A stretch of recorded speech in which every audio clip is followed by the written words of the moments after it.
Good evening, everyone. The time is 7:01. I'd like to call this meeting to order. Vice President Ferguson, would you do the invocation, please? Yes, good evening, everyone.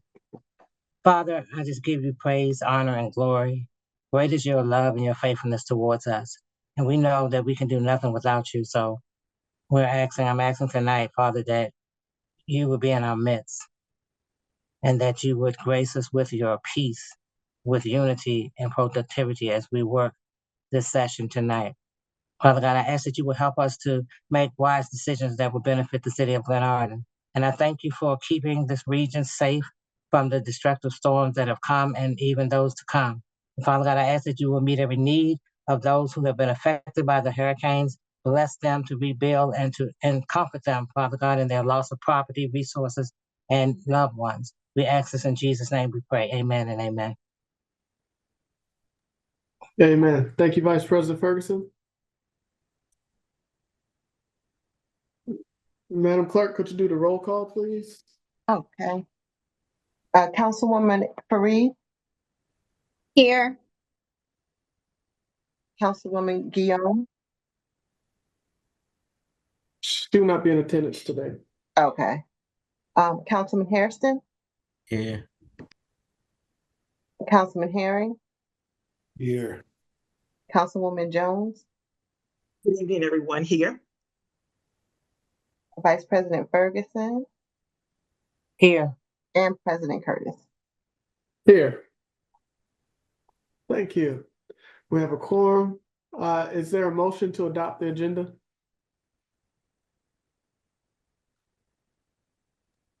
So moved. Moved by Councilwoman Jones. Is there a second? Second. Second by Vice President Ferguson. Any discussion? Any opposition? Hearing none, by unanimous consent, the agenda has been adopted. Okay. Council, for your review are the September minutes for all our meetings we had in September. Please review at your leisure and be ready to vote on them at our regular session in a couple of weeks. With that being said, we'll move on to the legislation that we have, and I'll pull them up.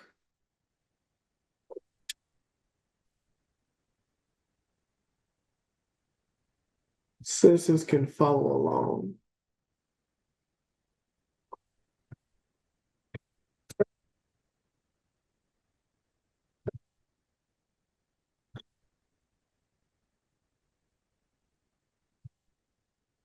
All right. First up is ordinance sponsored by Councilmember Herring.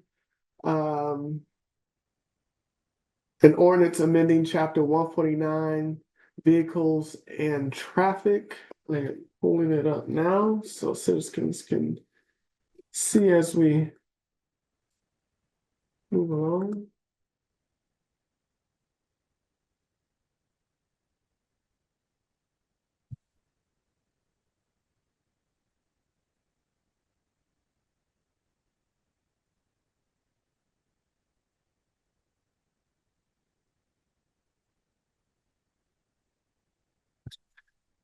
Okay, Councilman Herring, do you want to walk us through your legislation? Yes, thank you, Mr. President. I sat down with the code enforcement officer, Mr. Green, and to go over some of the issues we were having with commercial vehicles. And one of the issues that we have is that whenever we go to court and we say this is a commercial vehicle, the judge will say, no, under the state law, this is a commercial vehicle. And the problem we had is that we did not state in our charter what we consider a commercial vehicle and what weight limits are allowed on our streets in the city of Glenarden. So sitting with Mr. Green, we went over some pictures and he gave me some ideas of, he showed me what examples of what commercial vehicles are. And so we come to to look at any vehicle that's 6,000 pounds or more. Those are usually the ones that we're dealing with in the city of Glenarden as a commercial vehicle.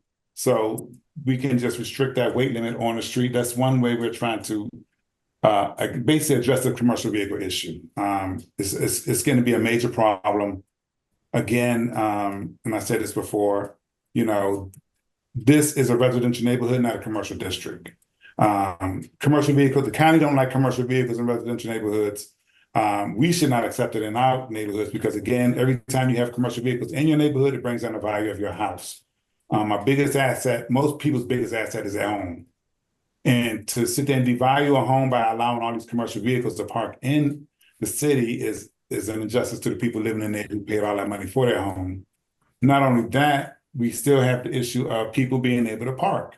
You know, seniors can't even park in front of their homes, and people can't even visit them in front of their homes. Home healthcare workers can't park in front of their clients' homes to go tend to them. They got to walk a block away to get to service their client. And again, I'm getting complaints from resident after resident, especially the seniors who say I can barely get in and out of my driveway because of vehicles parked on the street. And the reason why a lot of vehicles are on the street is because you have commercial vehicles parked in driveways. You got commercial vehicles parked on the street. And we still had an issue of people living in multifamily homes being turned, single family homes being turned into multifamily homes. So it's a major issue. So I think we need to address this commercial vehicle issue. It isn't nothing discriminatory. We had this law on commercial vehicles, and you know, what is a commercial vehicle? It's been on the books for over, I know it has to be like 50, 60 years. And it's just an issue that needs to be addressed. It's out of control. And so I spoke with the code enforcement officer, and we came to this ordinance that we think may help us to decide what is and what is not a commercial vehicle. We can, at least when we go to court, we can say, okay, our code says that anything 6,000 pounds or greater is a commercial vehicle. And we do have one exception in here for any car that's under 6,000 pounds that has a permanent logo and is registered with a business will be considered a commercial vehicle. So that's the other section that we added in there. And that's basically it. I'm just trying to address the commercial vehicle issue, especially with the number of commercial vehicles over in this area. And also when we go to court, we can actually at least tell a judge, this is what the municipal government of Glenarden is doing, and he cannot refer back to the state as what is and what is not a commercial vehicle. And that's it for that piece of legislation. Any questions? Thank you, Councilmember Herring. Councilwoman Fareed. Thank you, Council President. Good evening, everyone. Thank you, Councilman Herrick, for your explanation. Can you just give an example? Because I'm not really familiar with weight sizes. Like a 6,000 pound vehicle, what is that? Is that like a van? Is that a pickup truck? Is that, like a moving truck or? That's like a van, and I'll ask Mr. Green if he's on to chime in on that. He gave me an example. Most of it's like a van. Yes, I'm sorry, I'm here. And, Okay.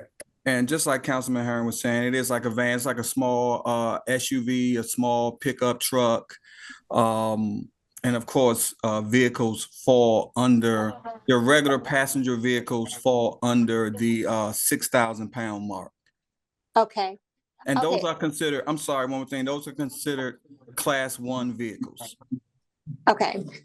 My next question is, I can appreciate what you were saying, Mr. Herring, around the property values and, our neighborhood and what we want in our neighborhood. I just want to know, though, is there any avenue or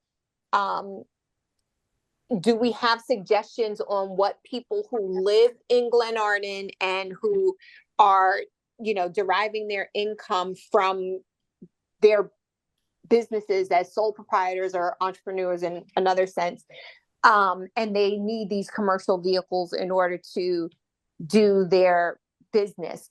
And I just want to make sure that we're not, and I'm not suggesting that there's any discrimination, but if there's some alternatives for them, or what can we do to help those people because they are part of the community as well, and their income that they're generating is also contributing to, the economic well-being of the city. So what should those folks do?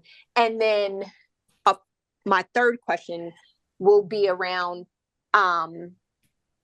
where the parking is. I understand what you're saying, Councilman Herring, around there being parking on the street. But if those vehicles are parked, for example, in their driveway, and they're not taking up, multiple spots, because I know the conversation has been in the past that, well, they're parking their commercial vehicle in their driveway and then a bunch of other cars on the street. So I guess my question is there a way that we can manage permitting for cars such that if you do have a van that you need for work, you could park that in your driveway and then also have a permit for one other car? And I think that kind of addresses the multifamily issue. So I know there's a lot of different questions there, but I just wanted to try and get out all my thoughts out so we can discuss them. Mr. President, may I? Yes, Councilman Herring. I guess the issue is this, is that whether it's a commercial vehicle parked on the street or parked in the driveway, it's still going to reduce the value of your home because you got your residential area looking like a commercial district. And that's why the county frowns upon it. Because again, it does affect the value of the home. I mean, like I said, for almost 50, 60 years, this law has been in place, and Glenarden has not allowed commercial vehicles in the city, and people will have to find somewhere else to park them. Again, if they're running a business, if they're running a business, they should have a business permit. Do they even have a business permit to run a business out of the city of Glenarden, and you're running it out of your house? So that's another violation. They got commercial vehicles and they're running their own business. So where's their business license to run it? So I'm just saying that, again, sometimes when you run a business, you got to pay for overhead. That's one of the issues when you run a business. You got to pay overhead. I don't think it's right that people who don't have a business and people who just want to live in a community and with some peace and tranquility and nurture their investment, which is their home, have to risk the value of their home going down because people want to run a business illegally, as a matter of fact, out of their home, or want to park business vehicles or commercial vehicles inside the city. It's just, I mean, I'm not understanding what the issue is here. Again, if you have to run a business, then you have to pay for parking. There's a lot right down the street that you can pay for a parking space. You can park your commercial vehicles down there. Plenty of people do it. Oh, sorry to interrupt, because that's really the question that I was asking around, like what the options are. So you're saying that within a close proximity to the city, there's a commercial parking lot? Yes, right down there on 704. Okay. People rent parking spaces for their commercial vehicles. They got campers down there, trailers, commercial vehicles, all sorts of things. So you're suggesting, and I'm not refuting anything, I'm just making sure I'm clear on what you're saying, that people should drive their commercial vehicles and maybe park their personal cars in the spot while they're out doing their work, and then put their commercial vehicle there and then drive back to their home. And then that's in proximity. Do we have that information to share with people? And has that been shared with people as they've been receiving citations? I don't know if Mr. Green has done it or not. I'm not sure. I know it's down there. I'm sorry. I'm still here. I'm sorry, Councilman. I'll let you finish. Go ahead. Yeah. So we have really been in the information campaign now. When we go to someone's residential property and they have a commercial vehicle, we have a conversation with them about it. We issue a warning. And so we really haven't done the citation process yet because we knew that we were going to have this discussion. Okay, so I think that's helpful if we can provide that information to the commercial vehicle owners as well, in terms of the proximity of that parking lot for where we're seeing this issue. And then Councilman Herring, because I think your point around the parking on the street is not just due to commercial vehicles though, right? I think that's an issue that we have just generally. that there are too many cars parked on the street? Yeah, and the issue isn't, like commercial vehicles, but it's also, single family homes being used as multifamily residential units. And is that a violation of the code? Yeah, that's a violation of county code. You cannot have a home that's zoned, I think it's R55, a building zone R55, single residential used as a multifamily. That's against the law. And are we distinguishing between multifamily and multi-generational? Multifamily is any home that has more than one family. They say consider a single family home, a mother, father, mother, father, children, grandparents. I think that's the limit, the extent that it goes to, I think. I know it's mother, father, children and grandparents, but under the county code for residential. Okay. And I have to check it. It might go one level deeper than that, but I have to check and see. Okay, thank you. Thank you. Councilwoman Jones? Thank you, Council President. I just have a couple of questions. So this legislation is now lining up with the Maryland state and the county regulation for commercial vehicles. Is that what I'm hearing? Mr. Green, and I think we looked at the code for commercial vehicles was 6,000 pounds or more. Mr. Green, correct me if I'm wrong. That is correct.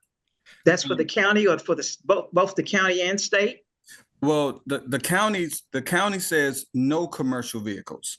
So there's just flat across the board. It says no commercial vehicles are allowed to be parked in residential areas. Okay. So, but for the city of Glenarden specifically, it's my understanding that when these cases have went to court in the past, because there was some blank information in the ordinance that didn't address the weight of the vehicle, then the city was losing their cases. So this is trying to close that gap on so if we have to go to court, we have that gap closed. And I'm sorry, if I may, Councilwoman Jones, if I may, can I circle back to one other thing as we related to the parking for the commercial vehicles? If Councilman Herring is referring to the parking on Hubbard Road, the county has been ticketing some vehicles when they do enforcement for parking their commercial vehicles in that area, right, Hubbard Road, that's right off of 704. Mr. Matt, right quick. No, that's not. I'm talking about down at 704 going toward Vista Gardens. Okay, so you're not talking about on Hubbard Road. That's perfect. Okay. Awesome. Councilwoman Jones, was that all of your questions? No, it's not. Okay, go ahead. My second question is, so this has been, legal sufficiency has been done on this resolution, this ordinance, I'm sorry. No, I'm going to have it sent to the attorney for review. I'm sorry. I'm going to have it sent to the attorney for review. Oh, okay, okay. And then the other thing is too, if we can recall, we had a gentleman that lived over, I think in the Woodmore area. He works for the gas company, and what he does is when somebody calls and says they have a gas leak, they want to get somebody out expeditiously. So they don't want him to go all the way back to Forestville to pick up a truck and come back. He brings his vehicle home. Will we have waivers for persons like that? Because that is an emergency situation that has to be addressed immediately. That, when somebody calls and say, I smell gas, because of the many homes across the state of Maryland that we know of or have seen on the news of houses blowing up or in neighborhoods. I think the gas company wants to expeditiously, even if you call them and tell them you smell gas, to them it's an emergency, they will have somebody out in 30 minutes or less. So what about persons? The writing for washing gas is very small, but that is his job. That he's required to address any safety issues that might come up in a community. But that could be, I mean, just, I guess out of curiosity, that could be any community, it ain't got to be in Glenarden, correct? Yeah, he can go to any community, but he works for the gas company. When they call him, he needs to leave immediately to go to that community or wherever it is that the gas leak is being addressed. But he Okay. lives in Glenarden, but his company, just like when I worked for Verizon, they gave us company cars and we, came home, brought them home, and if something came up overnight and they needed us, get in the car and you go. You don't go to a different CO to pick up a car. You just go, you're in a car, you go directly to the issue that needs to be addressed. So do we have that policy from Washington Gas? I'm sure that we need to, because this gentleman has that, he mentioned that to us. I'm sure we could get it from him and get it from Washington Gas to let us know, the city know that this is his job. This is what he does.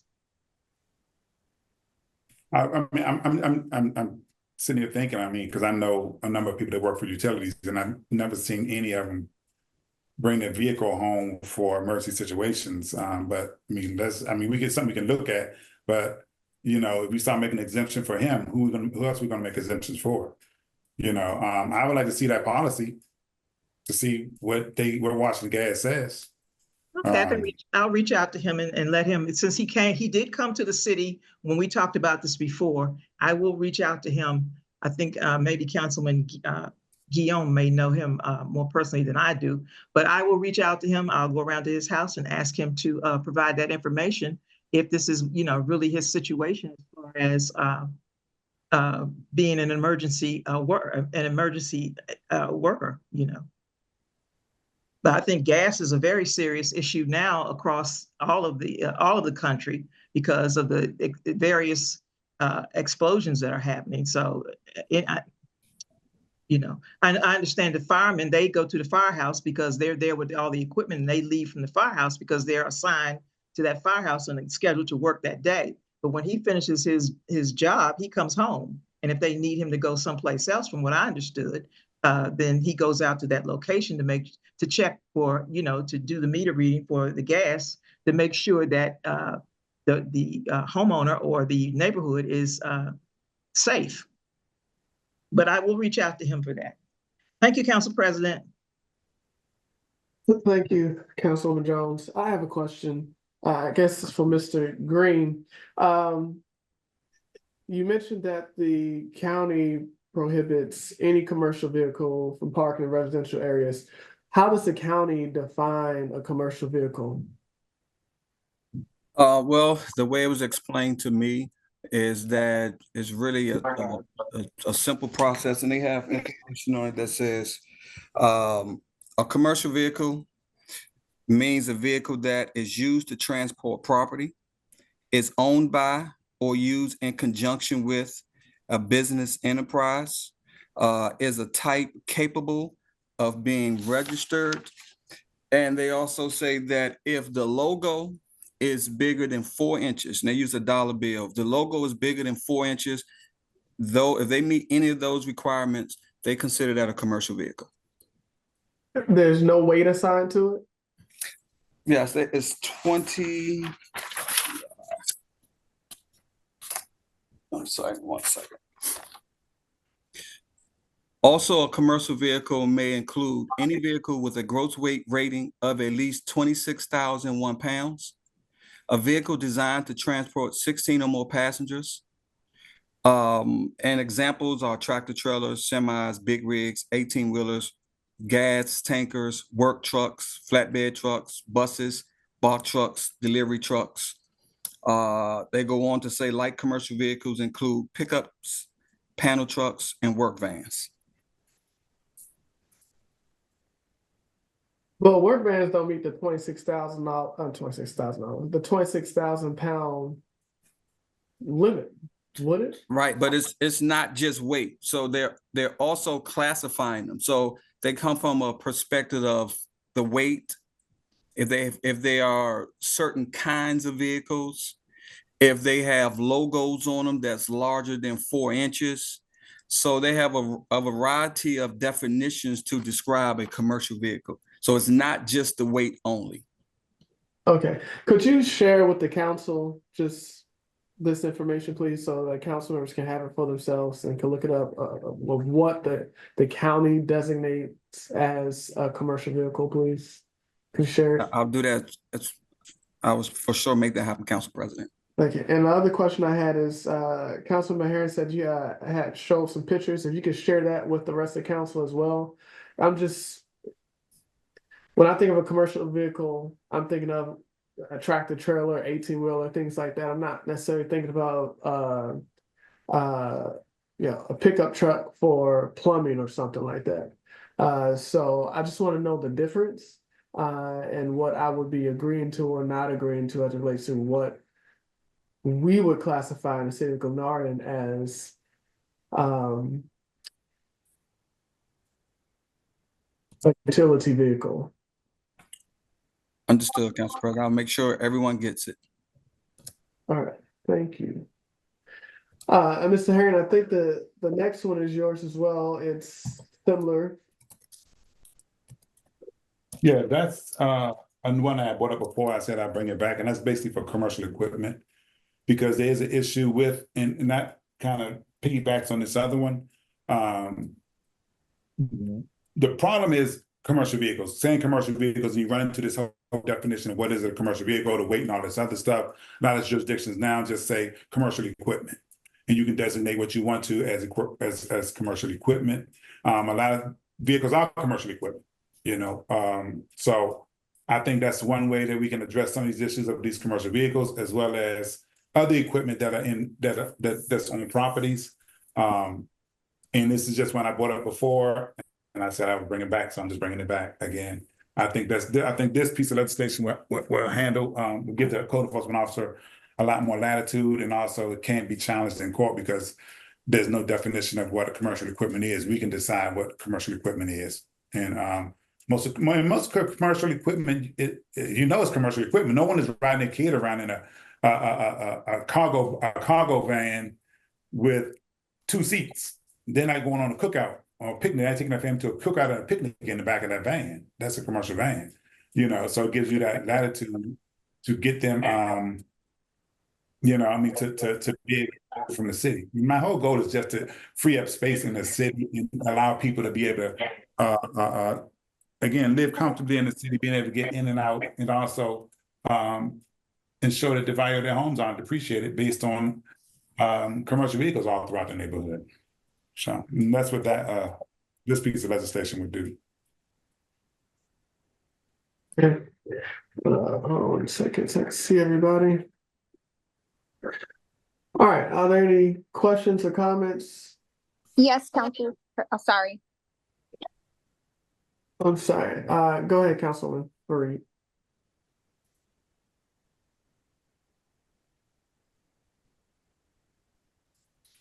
Councilman Fareed, did you say something?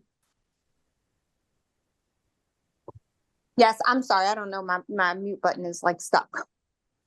So for this commercial equipment, what would be examples of it besides the what we just spoke about in the last ordinance? The biggest thing is trailers, trailer hitches. You got some people who park, back then it was like cabs, taxi cabs, anything like, any commercial vehicle. That's logoed, really, any vehicle that's logoed to the commercial equipment. And that's what we're looking at, and that's what we're inundated with right now in the city. Okay. And Go sorry, ahead. my other question was, do we have any reports to demonstrate the impact on the property value for these for this type of equipment and also the types of vehicles? No, but I'm sure there's plenty of reports out there that will basically justify that inundating a residential neighborhood with commercial vehicles affects the property value. That's why the county doesn't allow it, because it affects the property value. If it didn't, they would have a problem with it, but they know it does. I mean, nobody wants to live next door to a house that has 4 commercial vehicles next to it. I've had so many complaints from citizens who say they're tired of commercial vans being parked in front of their house or parked in their driveway, and it's unsightly, and it's this and it's that. I shouldn't have to show the effects of it on the value of a house when it just also affects the aesthetics of your neighborhood. Maybe it's not much over in one part of the city, but over here, it's unsightly. And citizens don't want it, and citizens don't want it, and then in their community. Again, I mean, I'm sure there's studies out there that shows that the value of your house is depreciated by a lot of things. We're going after Lady now on Glenarden Parkway because she grows weeds all over her house. Where's the study that shows that that's going to depreciate the value of your house because she got growth on her house? Oh, well, I'm just asking because But yet we're going after her, hook, line, and sinker in the courts to get her to remove that. And it's some things it's just common sense. You don't want to live next to a house like that. I wouldn't want to live next to her house, because it's going to divide your mind. Right. No, I don't disagree with that. I'm just, because the assertion has been made that it reduces the property value, I thought we had something to support that assertion. The other question I have is going back to the county. When these cases are being brought to the county, I understand why they're being dismissed from Glenarden, because they're saying that we don't have a definition, but they do have a definition. So are they then giving citations to these commercial vehicle owners? I would expect that if based off what we've described as the county requirements, that if they are violating those, that the county would then, even if they dismiss the ones from Glenarden, they would say, but this is in violation of the county, and issue a citation. Is that happening? So thank you for the question, Councilwoman. I have not yet experienced that. These cases that we're talking about that Councilman Herring brought up were sometime in the past before my time. So I was just made aware that this happened. And so to prevent it happening again moving forward, we were just trying to close that loop. Okay. Thank you. I see you have your hand up. Yeah. Good evening, everyone. In reference to Councilman Fareed's question, most of the time the county, they code enforcement, they don't like enforcing in our jurisdiction. They like us to abide by ours and out of mutual respect and stuff. So we go to them for advice and stuff. Even though we can follow their code for certain things, they don't come into the city of Glenarden and enforce unless they're asked to do that by a supervisor or so forth. So no, they do not come in to the city of Glenarden to enforce those violations unless they're specifically called by a supervisor. And most of the time we go on the scene with them in reference to that. Also, Councilman Herring and Manager Green, when y'all have future meetings and stuff, especially when you guys go to court, just make sure I'm advised so I can send a representative, because we'll be assisting code enforcement with enforcement for this legislation. Okay. All right. Thank you. Are there any other comments or questions related to this legislation? Hearing none, we'll move on.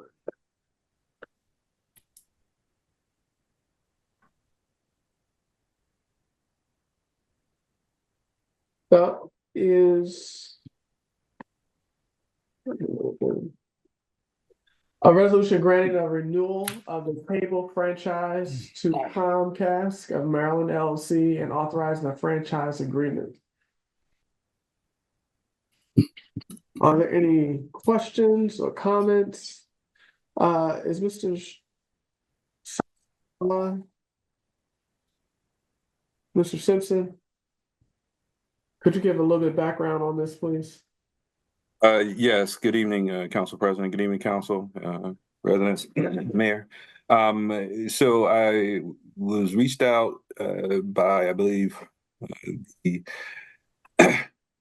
Miss Sue Ellen. I'm sorry, I have an email and I can actually forward that over to you. And she stated that prior to me becoming the acting city manager, that it was requested that we do, at the time she mentioned an ordinance to basically renew the cable franchise agreement.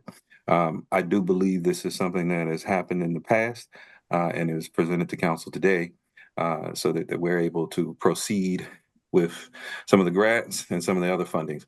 I believe Monet Ward, if she's on too, she may be able to provide any additional insight directly related to this franchise agreement. I also believe Mr. Herring is also very familiar, Councilman Herring is very familiar with the franchise agreement as well.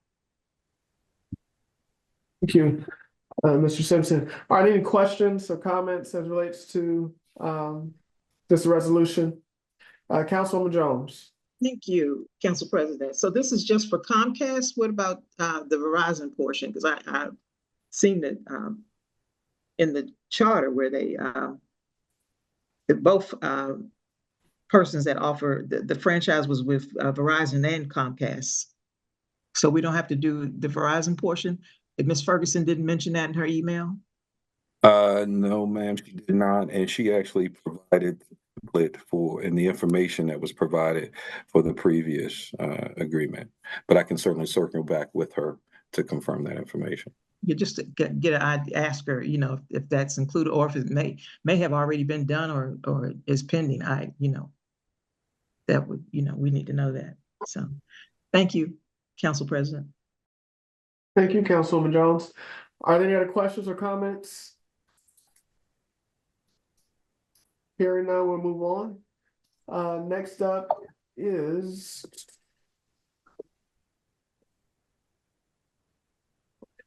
a resolution approving payment to G. Mason Nelson Law Firm for legal services. Of course. I believe this is the last payment for services that were rendered previously. Are there any questions as it relates to this? As well as I think the first installment was for amount. We had a resolution for that particular amount, and we didn't go over that amount, but the full invoice was higher than that amount. So that's where this final bill comes in. But if there are no questions, we can move on to the next one. I'm sorry, Councilman Jones, do you have anything else to add? No, sir, you have done presented well. Thank you. All right, thank you. Next up is a resolution accepting Corinne Construction to build the elevator.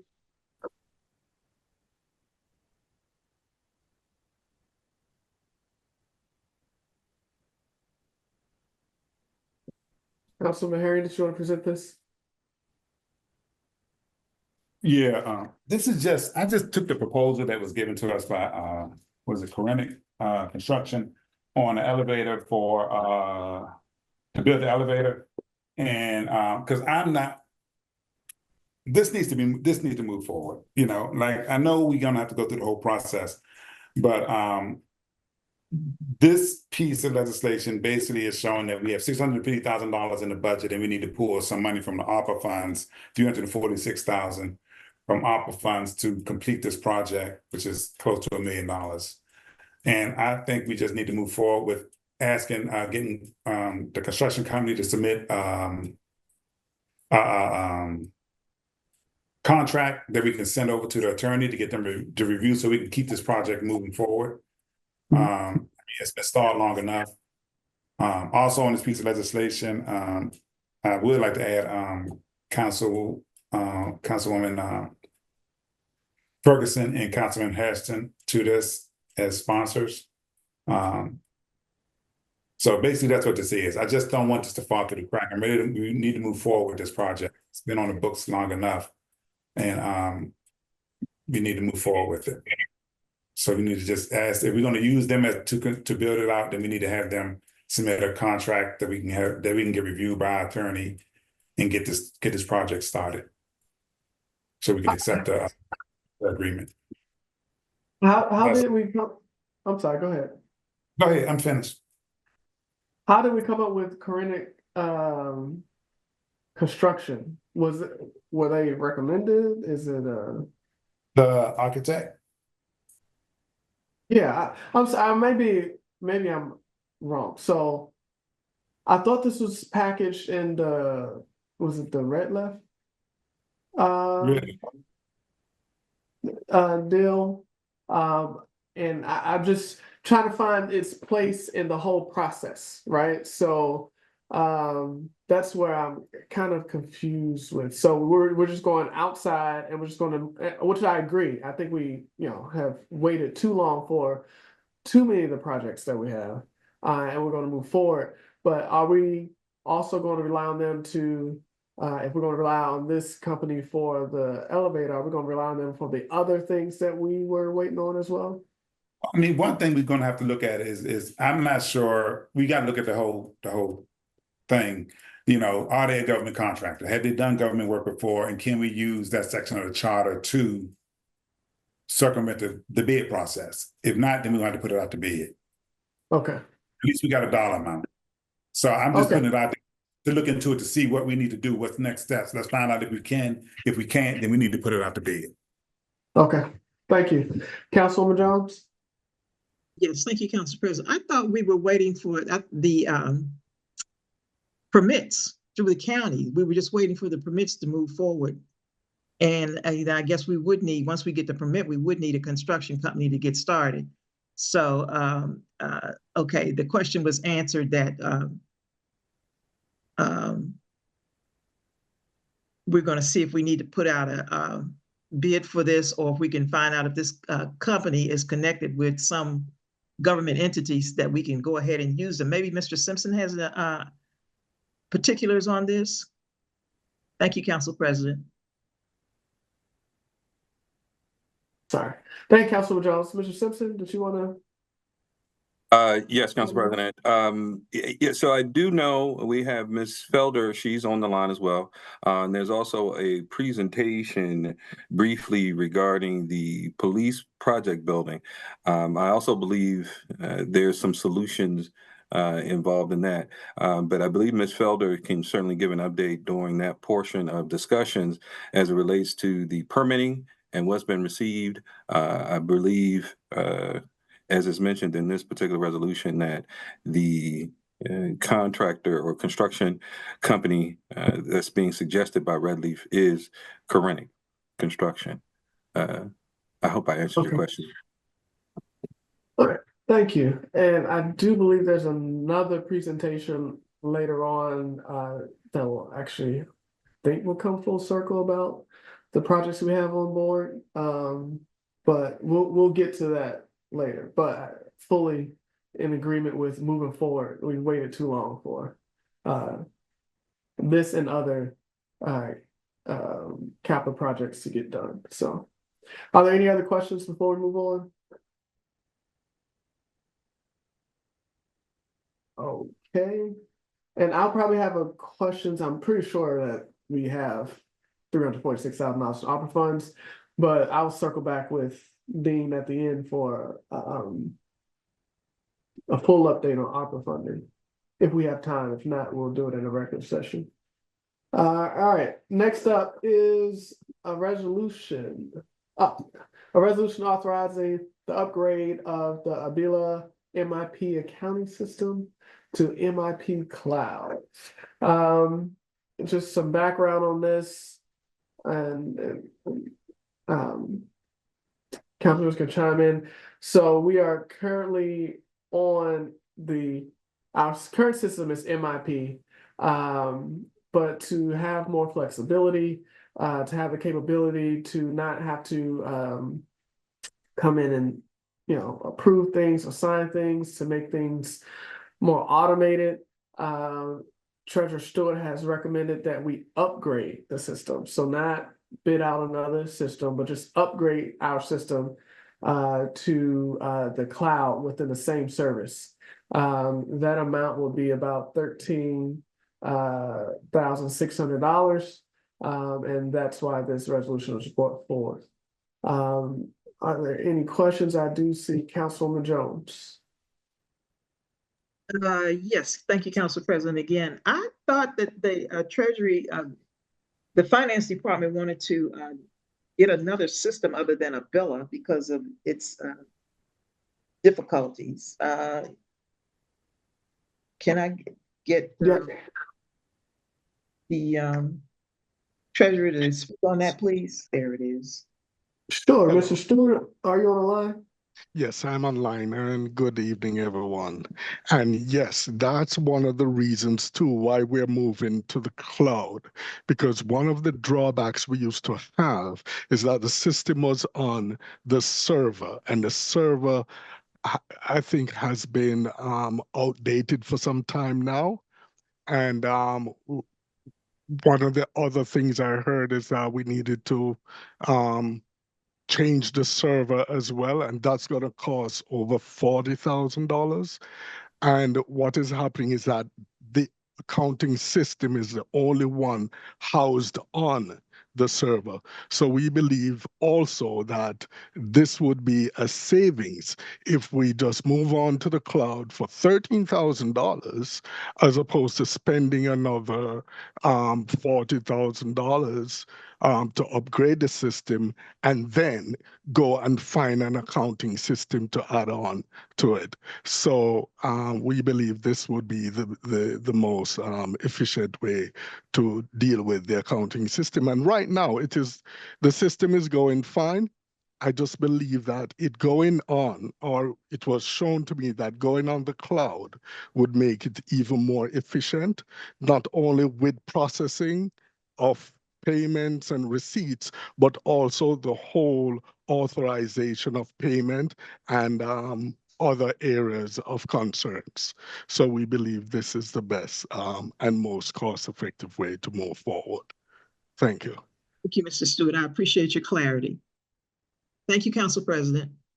Thank you. Mr. Stewart, sorry, one more question. Most cost effective,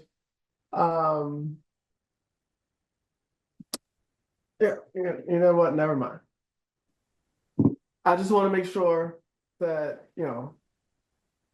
it checks all the boxes that you need, but I trust that you've done all the research and that you're making the best decision. So I defer to you. I defer to you. All right. Thank you. Any other questions, Councilmember Harry? Yes, let me just, Mr. Stewart, security wise, because that's the main issue that I had because we had been hacked before. And I think that it is good that we get on the cloud, especially with the server being antiquated. We never know when we're going to get attacked again, and we almost lost everything. So I just want to make sure that security-wise, everything was checked, and like Council President said, all boxes were checked when it comes down to security and hacks. And what is our do they take any responsibility or any liability if they are hacked and our product is tampered, our work product is compromised? Yes, they do. And not only that, but they on the cloud have a robust security system that they have presented to us. If we need to have them represent that, no problem, I'll call them to come in.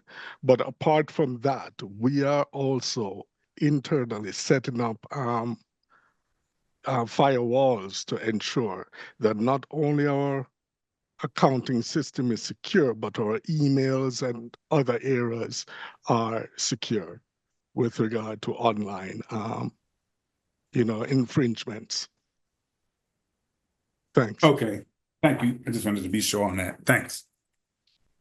All right. Any other questions on this resolution?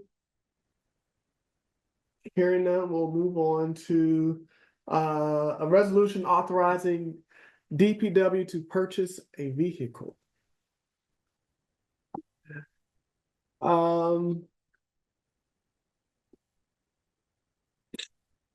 Mr. Simpson, did you want to just briefly touch on this?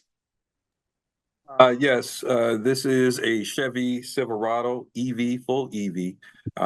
It will also come with the plug-in charger that you can plug into any normal particular outlet with the next necessary conversion kit that will be provided. It has been actually housed with Prince George's County, and Prince George's County actually has, I believe, two of these vehicles. And they put an order in for an additional one, or additional two or three. I don't quote me on that exactly. And they had an extra, and they knew that we were interested, and they knew an additional pickup truck. This Silverado will have a pickup option with it, and being EV, we definitely can deter fuel costs. Some of the costs associated with charging is very nominal at some of the charging stations. This vehicle also can be utilized with the Go Room with some of their assignments. Right now, we allow, or I should say, provide the vehicle for the Go Room when they have to transport tables and such back and forth from the community center. And that pretty much sums it up. Any questions? Yes, Comments? Mr. Councilmember Herring? Okay. Is this because they got a vehicle, I want a vehicle? Is that the game we playing here? What do we need a new vehicle for? And why is it an EV? Well, Is it a straight gas thing? I can tell you right now, you're gonna be like, this truck ain't going nowhere because it ain't charged up. I have not had any negative feedback from this particular one. We were looking at, I personally was eyeing the F-150, and you are right as it relates to the charging capacity or the range for that particular battery. This one has a range that's a little over 350 miles. And I believe it definitely would serve the purposes for what we would need it in the city. Do we need another truck? What do we need another truck for? That's what I'm trying to figure out. I believe to be able to support just more efforts out in the city, in the street, from trash pickup to being able to utilize any hauling, moving. As we know, different times we are out and about, also to supplement the snow removal process. A newer truck would also be beneficial. We do have our one truck, truck 011. It's definitely the older of the trucks, and it is scheduled soon, I would imagine, to possibly need to be surplus. However, I do feel as though we have 17 members, or I should say 6 total, 7 including myself when I've been down there, but for Public Works, and currently we have, I think, 4 vehicles. I guess, I mean, because I know when we bought the bigger truck, it was for hauling, moving stuff around and all this other stuff. And I don't know how much hauling we've done, but I just spending $74,000 on a new truck is a lot of money. I'm looking at it now. I mean, we as a council have to look at what we're doing because again, you know, the opera money is going away, and we got to look at maintaining a budget that we can live with. All of this spending, and before you know it, when everything is said and done, we may be passing the deficit off to the next council that comes on. And I think we need to be look very closely. If we don't need it, I'm just trying to figure out what we need another truck for in an EV of all trucks. You know, I can see now. How long does it take to charge that truck up using a standard outlet? I think about 4 hours for total. 4 hours? Charge. I think 4 hours for a total charge from zero. I can confirm that, however, Mr. Councilman Herring. All right. I mean, I'm just saying, this spending is really, really getting out of hand. I think we're gonna end up in a financial situation that we don't want to be in, but that's all I have. Thank you. Thank you. Mr. Simpson, how many trucks do we have? We currently have 50, 350, 250. We currently have 4 trucks. Okay. And so has there been like an established fleet that's a full fleet, you know, So for example, have we historically had 5 and we're down to 4 and we need an extra one, or has it just been just So I believe we've consistently, and I can confirm this, I don't know definitively, had approximately 4 trucks, if I'm not mistaken. We've gotten a bigger truck with the additional staffing and also to support some of the back and forth with Go Room. We just thought it would be practical for an EV. We thought having an additional truck as well would help with trash collection as well as some of the grass cutting and some of the other parks and street maintenance that happen throughout the city on a daily basis.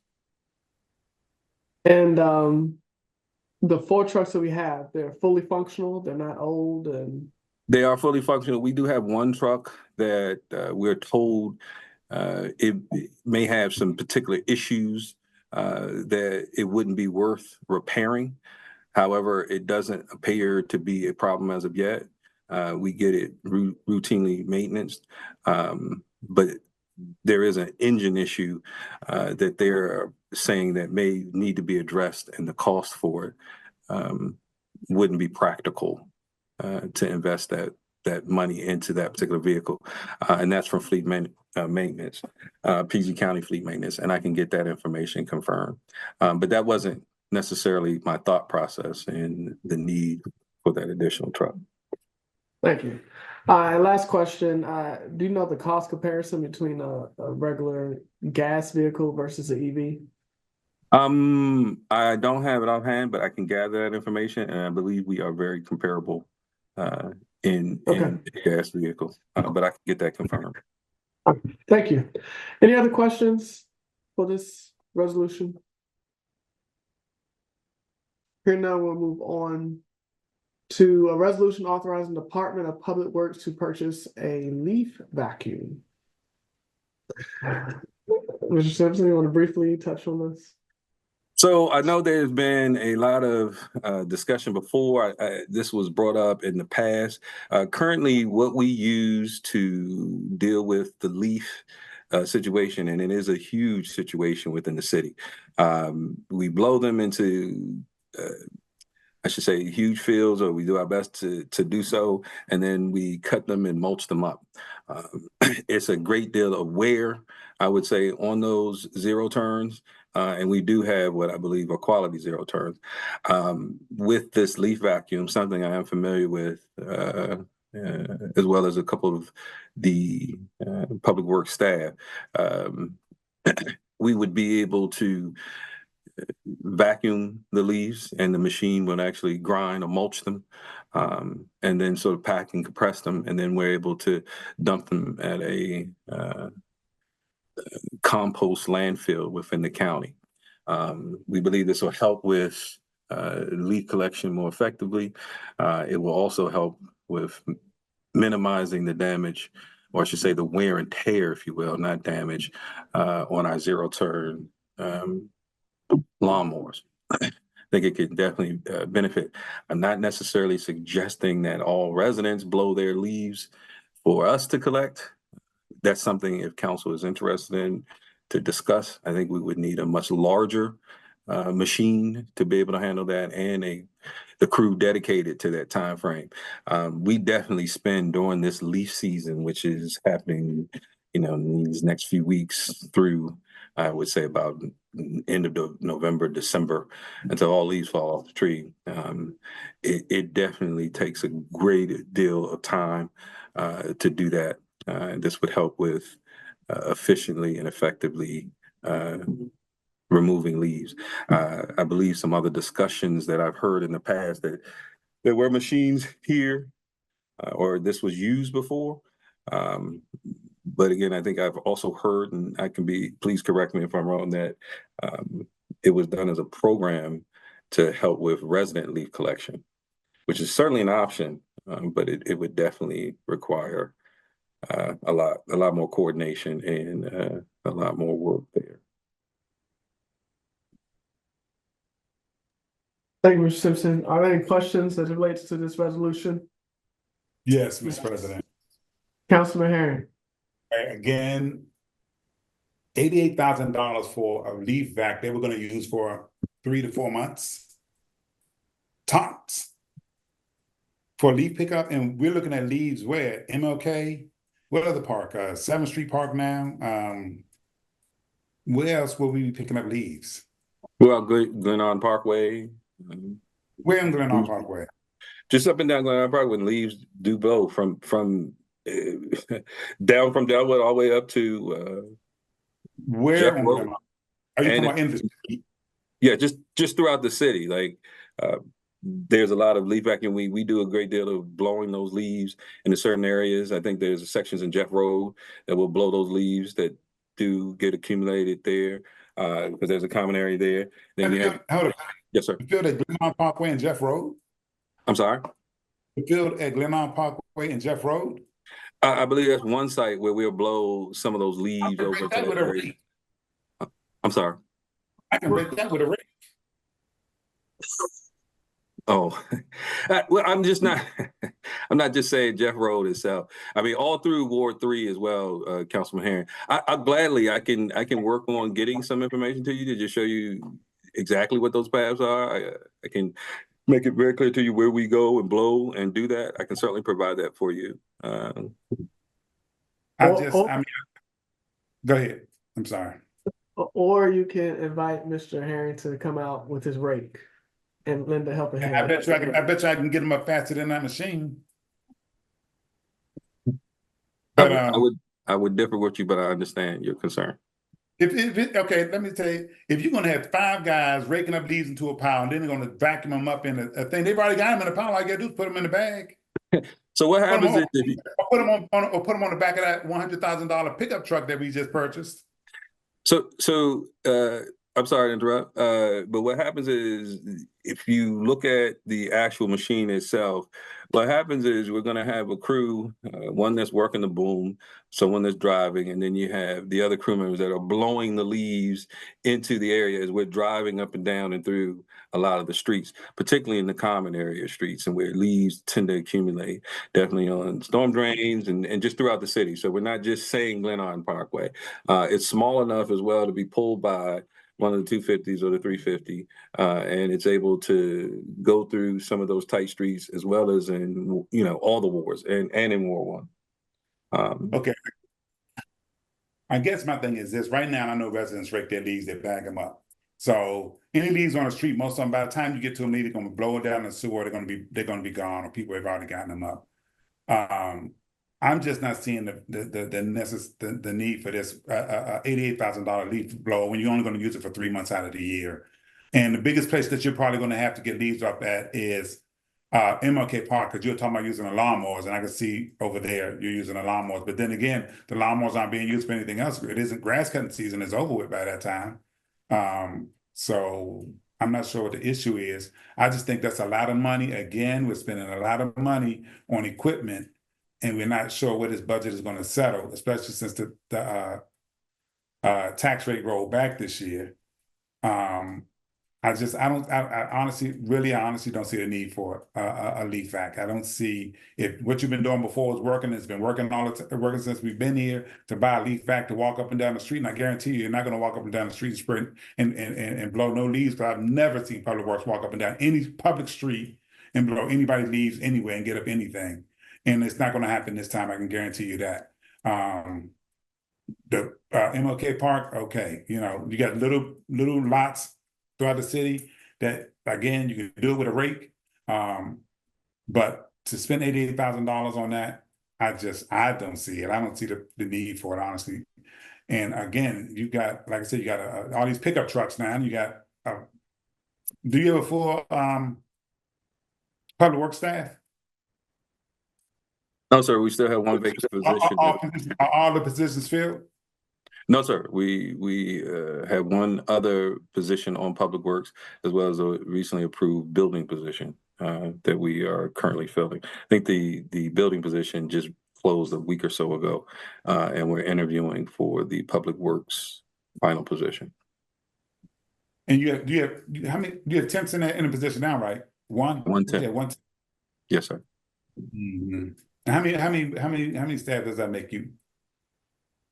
I think that would be 7.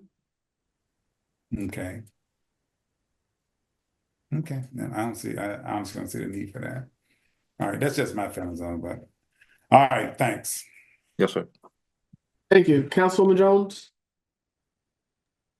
Council President, in regards to this leaf blower, I don't see an issue with the city having a leaf blower. I can show you, point out several areas in the city, especially when the leaves fall, where they have so many leaves, especially that corner of Johnson Avenue, and I think that's Hamlin Street right there.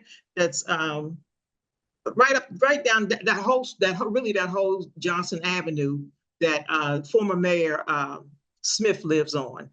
Those trees drop so many leaves. Those gutters are so filled that I believe as a I believe that when people ride through the city, when we have people come in, that those are areas that people see, and they need to keep those areas clean. That gutter around that area is right now, if you go around, there's sticks and stuff in those gutters. And I believe that the city around those property, around that curve, they could kind of help get some of that stuff up, because there are a lot of leaves there. A lot of leaves fall on that property that's across the street from the police department. A lot of leaves fall around City Hall. A lot of leaves fall around across the street from that property that the city owns, because that's filled with trees also. So I believe that the leaf blower will come in handy for Public Works if they're going to use it in that manner. Just like the Gateway area coming up Glenarden Parkway, those areas should always be kept clean, because those are areas that we have a lot of people coming in back and forth, and those areas need to should be addressed by the city as keeping them pristine, because those are our gateway areas, all the way from Delwood Avenue to St. Michael's Place on Glenarden Parkway. Those areas should be kept pristine, because those are our gateway areas, and that's what we want people to see, that we care about our city and we're taking care of it. Thank you, Council President. All right, thank you. Moving on to the next resolution. A resolution authorizing the Department of Public Works to purchase a Bobcat. Mr. Simpson, if you want to add anything, or if not, we just go straight to questions. Mr. Simpson? Yeah, I would definitely say straight to questions, but our thoughts with the Bobcat I can certainly share briefly, is to, again, help. It can help with several different things, with some of the pothole repair work that needs to be done, aside from that major work that needs to be handled by some of the county issues. It definitely helps with tree removal, debris stumps. It can definitely help lift a lot of the debris that's necessary, that needs to get picked up with that $100,000 truck we also just recently purchased. It certainly can help with snow removal as that becomes possible, hole digging, material handling, particularly with the salt spreaders that we will have for our trucks for winter events. We're talking about a small skid steer loader, about to be able to maneuver within the city. But yes, I am open for any. Thank you. Councilwoman Jones? I do have one question, one concern with this equipment, and even with the leaf blower. If I'm remembering correctly, that garage has been cleaned out correctly. Correct? It is in process of being totally cleaned out, and the door will be repaired as well for accessibility. Okay, because the thing of it is these types of equipment need proper storage. They don't need to be putting in the elements. You know, they need to be taken care of. And I think that's what happened to some of the equipment in the past, that it was not properly taken care of, and that's why some of it we don't even know where it is now. And the others have just because it was not properly stored, not properly cared for. You know, and I think that probably Bobcat will fit in the garage, and I know the leaf blower will. Yes. to be properly maintained and taken care of. Yes, ma'am. Thank you. Thank you. Councilman Harry? Yeah, here I go again, $88,000, so we still have $20,000 in equipment. And you said that Bobcat is gonna do what?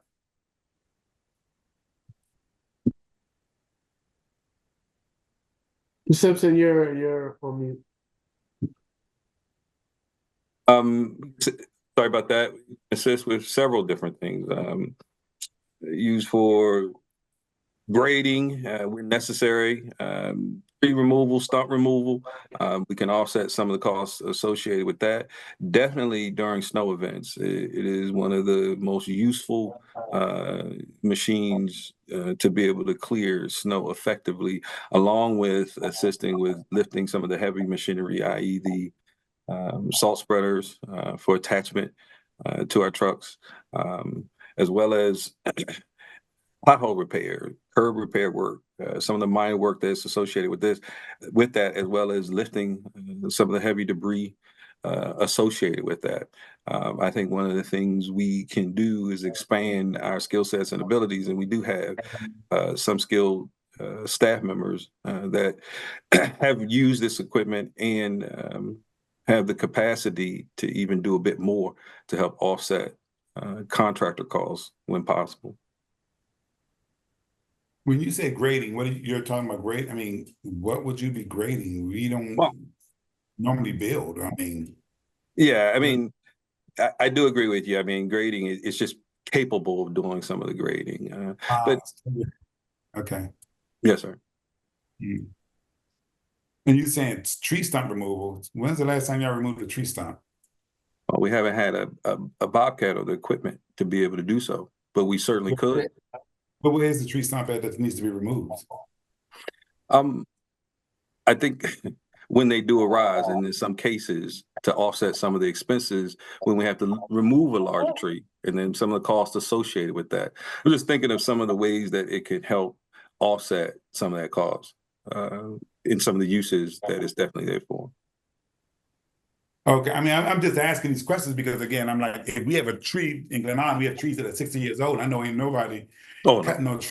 Public Works is going to take a tree down the way you have a stump left.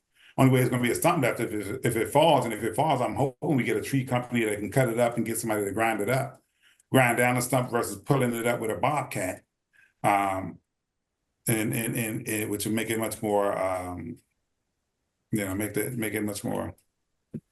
Cosmetically, it look much better than having a big old hole there. When you put a roots out and you have a big hole, you got to fill in with dirt.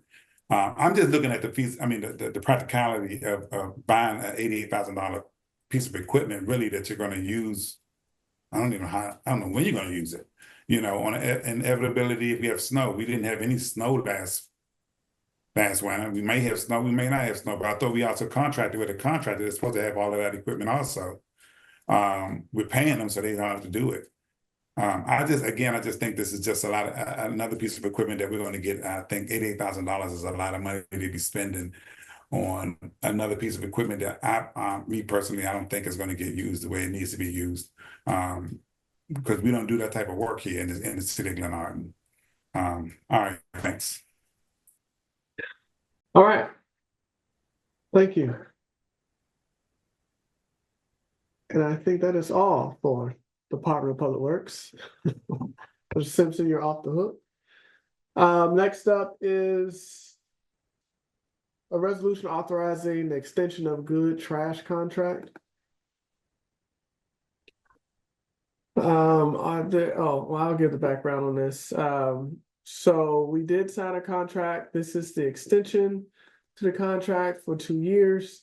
As council know that I believe the council has had a desire for this to go out to bid, but there's been different transitions when those have happened, I think, at the level of city manager.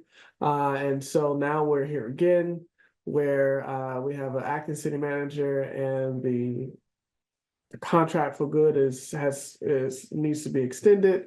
And so here we are. So this will extend the contract for 2 years. with an increase of 4.5%. It also gives the ability for us to exit the contract anytime we want to with written notice. This has gone out, the attorney has reviewed it. And so here we are again. I have spoken with Mr. Simpson as, going forward with this extension, that we still need to see what else is out there. So that's the context for this extension. Are there any questions? Yes, Mr. President. Councilman Harry? So you're saying it's an extension for 1 year, right? You said 2, but it's only 1. Did I say Mr. Simpson is it 1 or 2 years? I thought it was I believe 2. the extension is years, but It we're should say still 1. okay.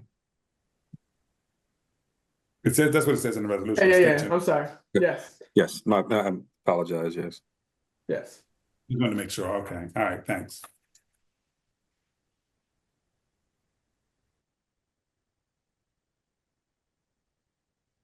Okay. No further questions, so we'll move on to 2 more, sorry. Resolution authorizing repair of sidewalk on Delwood.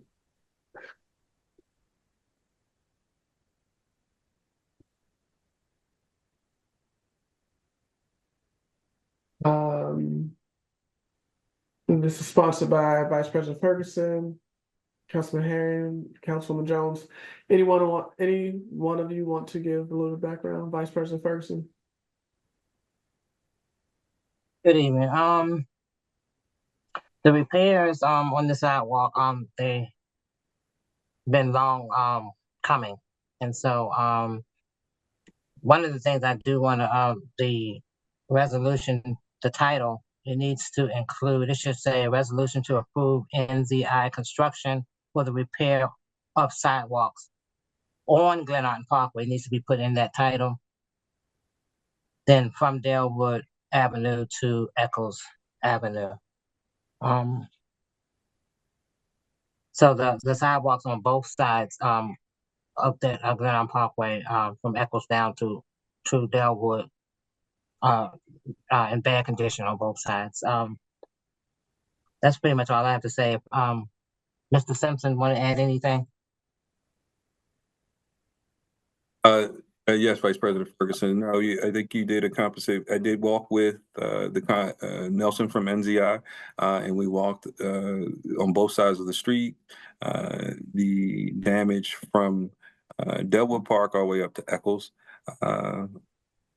After our initial walkthrough with you and some of the other council people, it definitely is very much needed. The county is still scheduled to do some of the major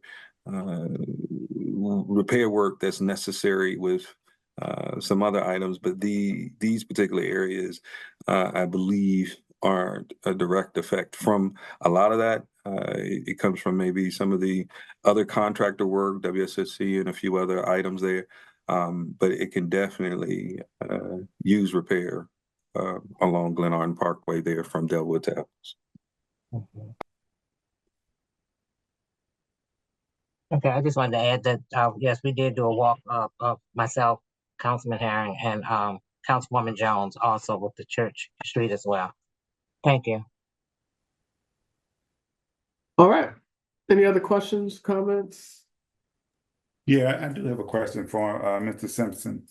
When we did walk that sidewalks, there were some places where there were depressions in the ground. As you stated, there could be a utility issue. Do we know if that may be an issue under there where there may be moving water that's causing that? So if we do replace these sidewalks, we don't want them to sink again. No, absolutely not. And no, I cannot tell you definitively. Now, I know I've got a call into WSSC related to some other areas similar to what you mentioned on Delwood. A lot of those look like some main I say water meter covers that have been open. But when I did walk with Nelson, who is a subcontractor with, well, Nelson of NZI, who is a subcontractor with for PG County, he also noted some of those spaces and was able to comment on its need, and that it is not directly related to some of those concerns that I know we have, particularly in Ward 1. With damaged water pipes, some of those other areas. I think short of running a camera, which I believe the county is talking about for the storm drain, we're not going to know initially unless they pop up. But Nelson, as well as myself, we feel pretty confident that a lot of that should not reoccur.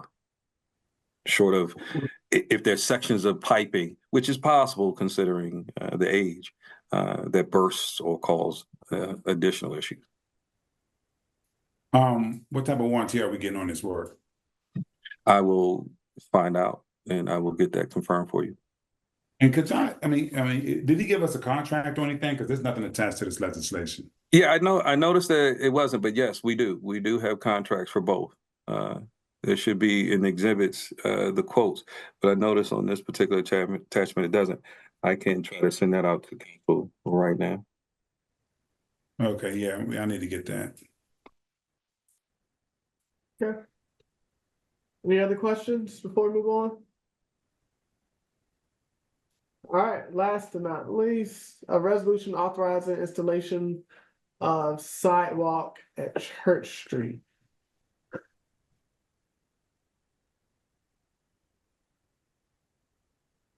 Same council members, anybody want to give a? I can do that right. Yeah, Ms. Yeah, Ham. we're basically trying to put that sidewalk on Church Street for the kids to walk to school.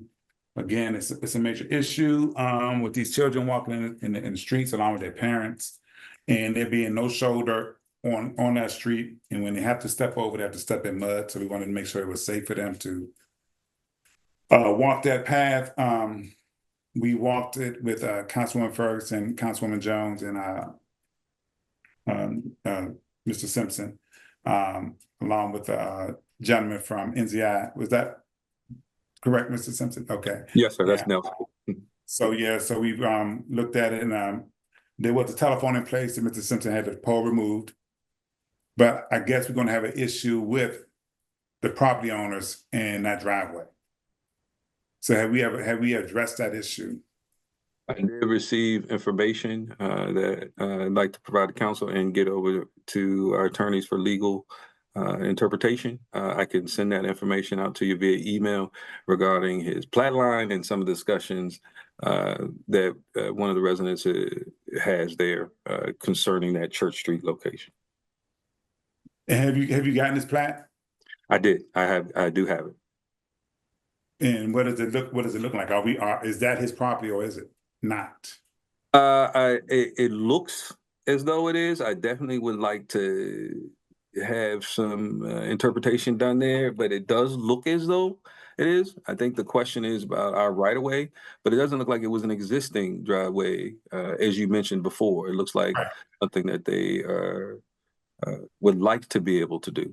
So I think there just needs to be some discussion there, and we get some legal understanding, and then just send a letter explaining what the right way is there and what will happen. Can we reach out to CPJ to look at it, the engineer? Yes, I most certainly will. I can do that. And basically that's what that is. Trying to protect the children. All right, thank you. Thank you. That is the end.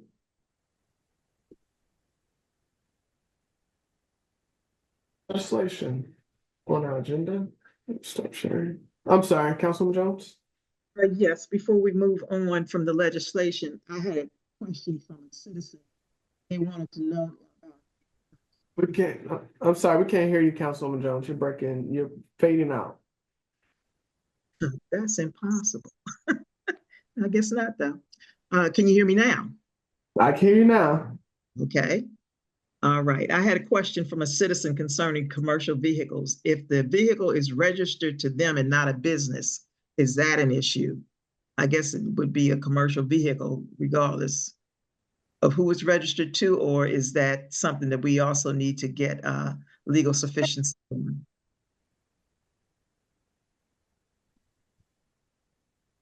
I don't know, Councilmember Herring. What was the question again? If it's registered to them and it's still a commercial, is it still a commercial vehicle? No, if it's registered to them and not a business. Depending on the weight, it would be still considered a commercial vehicle. Hmm. With the code that I'm trying to pass, 6,000 pounds or more, it would still be a commercial vehicle, even if it's registered to them. Only thing is that it's probably being used for a business and they haven't even gotten a business license to even be using it as a business or using it, you know, in that capacity. So yes, it would still be a commercial vehicle because it's not how it's registered, it's the type of vehicle and the weight. All right, thank you for the clarity. Thank you. All right. Moving on. We have a pretty extensive list here for topics of discussion. Unless there are any objections and being consistent with other meetings, I'm going to hold off on the administrative reports and have that at the regular meeting unless there are council members who wants to address anything that's pressing now related to administrative reports. Okay, hearing none, we'll move that to the regular meeting and move straight into the topics of discussion. There are two brief presentations, and first up is the Red Left updates. I know we have Ms. Felder on the line, Mr. Simpson, if you can also chime in, but Ms. Felder, if you could please provide the council with an update on where we are with the projects. Are you finding with that, Mr. Simpson, or did you want to say something first? No, I was going to just do the exact same thing. I know I've been discussing with council, and we have been concerned about getting this information, and Ms. Felder is here today to be able to provide updates accordingly. Yes. Ms. Felder? Yes. Can you hear me okay? Yes. Okay, good evening, everyone. Just wanted to give you an update on where we are with everything. I'm going to start with the elevator addition and lobby addition. Currently, the plans are under permit review with Prince George's County. So we are anticipating that we should hopefully have everything completed with the review. I'm going to say by December. We should have the permits in hand, and then you would be good to go in terms of the construction. We did provide with Coordinate Construction. I know there was some discussion earlier about where Coordinate came from, and Coordinate Construction Group is a construction group who we work with on several projects. They do tons of work. If I could please share my screen for a second. Oh, 1 second. Go ahead. Okay, just wanted to give you a quick overview.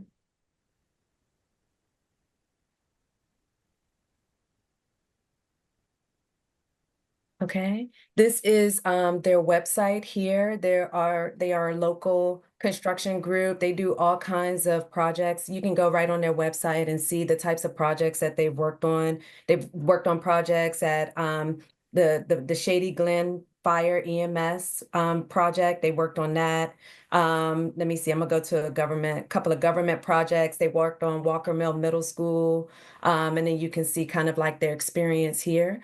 But they've been working with me to provide construction estimate budgets for you for the various projects. And so that's where that came from, the estimate that we have for what the elevator project would cost. And so we could definitely set up a meeting so that you can meet them and vet their qualifications for that. Okay. The other two projects, the Gold Room renovations, we, of course, were not contracted to do any drawings. We were just asked to be able to provide a budget amount, a construction budget amount based off of the wish list for the renovations. So the renovations of the Gold Room included all new finishes and flooring, all new ceilings, the acoustical tile ceilings, new lighting, rebuilding the stage, the kitchen area that's there now, removing the existing stove and hood that's there and using that more as a warming kitchen.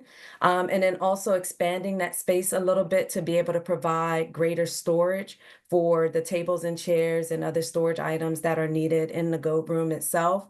Also on the exterior of the Gold Room, the corridor, leaving the existing flooring in place, but renovating all of the toilet rooms, the existing toilet rooms, the men's and women's toilets that are there now, dealing with the lighting and the ceiling, doing any painting for the walls. And then also we saw that the storefront entry doors on the upper level that go from I guess the upper level parking lot into where the corridor is to reach the Gold Room. Those doors, there's a lot of issues going on with that. So it also included like a budget amount to replace that storefront, the vestibule area. So the storefront windows and doors, the carpet, being replaced with the new walk-off mat carpeting, and then also redoing the ceiling and the lighting in that area as well. So I forwarded those that estimate as a construction budget. And again, this is a wish list. So once we're able to see exactly what your complete budget is, then we can actually be able to tie down what the actual scope of work would be based off of what you're able to do. But we just wanted to be able to give you an idea, like if you were to do everything, what the construction budget could possibly be. And then also, you know, there are other factors that are that affect the construction costs, such as the type of materials. There is a line item for new furnitures, fixtures, and equipment. So there's new tables and chairs. And again, I think I mentioned the platform that's in the Gold Room as well. So all of that is inclusive in the estimate that we provided. Now, the final project is the Nutrition Center and the council chambers. We are actually completing the drawings. We will have everything completed by the end of this month, ready for permitting. We would want to do one more review with the council before we submit, just to make sure that we're all on the same page, based off of what we had already presented as the preliminary plans that we had done for the space. So we want to be able to discuss that with you once we have the full set completed before we go to permitting for that. And then I've also provided a construction budget amount as well. So a couple of things that are driving up the cost in terms of the renovation would be all of the new paneling that we're doing, the decorative wood paneling that we're doing on all the walls. The other high cost item is the new partition that we're proposing to go between the nutrition center and the council chambers. So there are some different options that we can value engineer that, but of course we're, you know, providing what a construction budget based off of what we have. Another item that we need to tie down would be the kitchen in the nutrition center and the type of equipment that we're putting in the kitchen. Right now we have a range based off some conversations that we had. We are putting back a range and a grease hood, and which will require a small grease trap and new, like more like commercial grade type refrigerators and things. But we can also discuss that as well and value engineer that down. If that's something that's not necessarily seen as being needed, then we can cut that down more to a warming kitchen to also reduce the cost. So that is the status of the projects. All right, are there any questions from council members?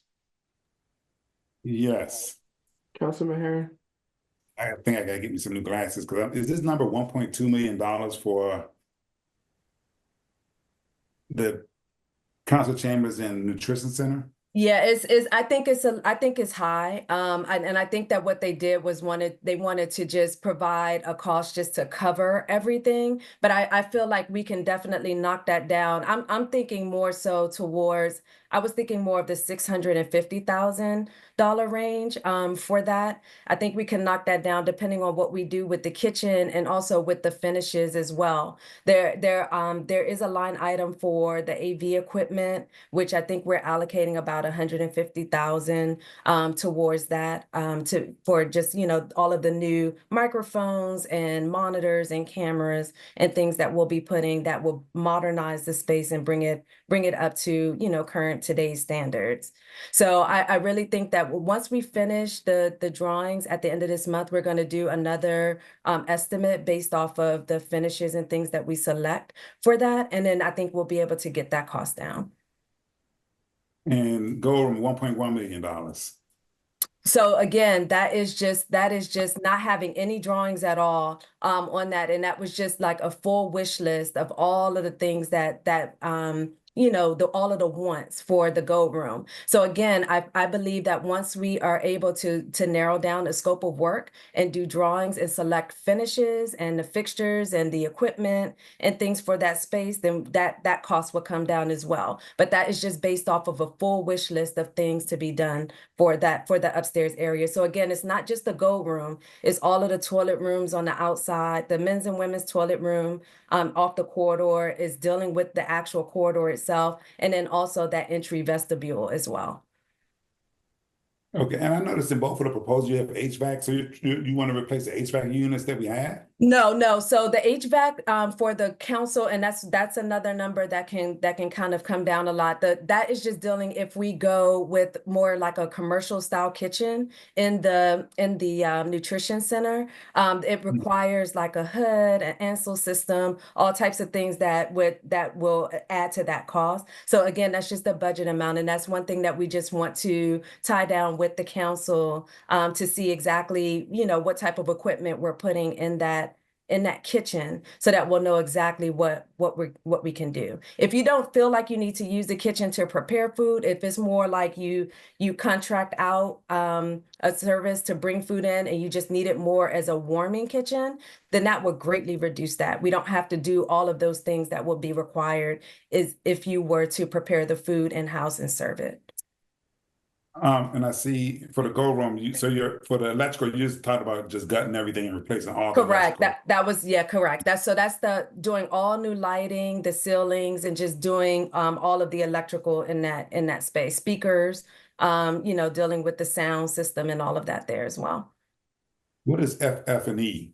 That's furniture, fixtures, and equipment. So that's just tables and chairs, dollies, anything else that has to go in that space.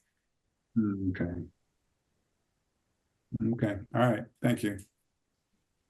Thank you. Any other questions from council members?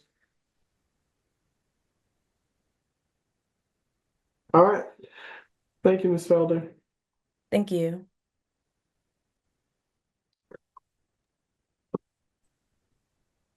Next up, we have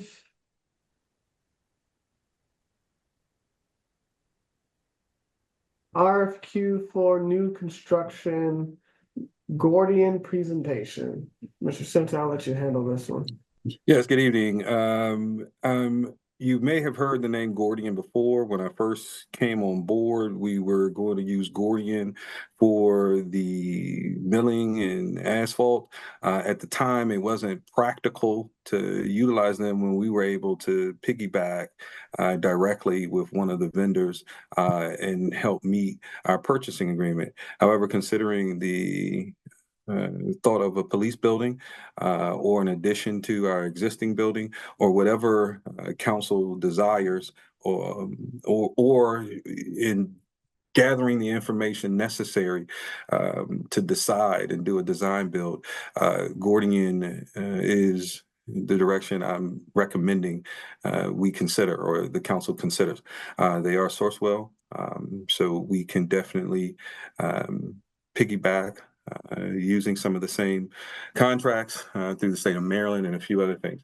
Robin Merhada, I hope I pronounced your name right there, Robin, is one of the representatives, and talked with him.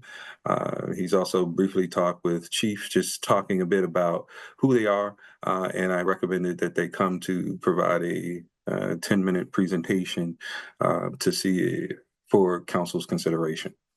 With that being said, turn this over to Robin. Okay, can everyone hear me all right? Yes.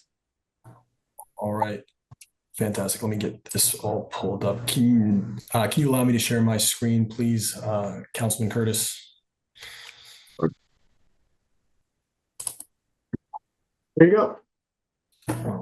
Let me make sure I got this here. Okay.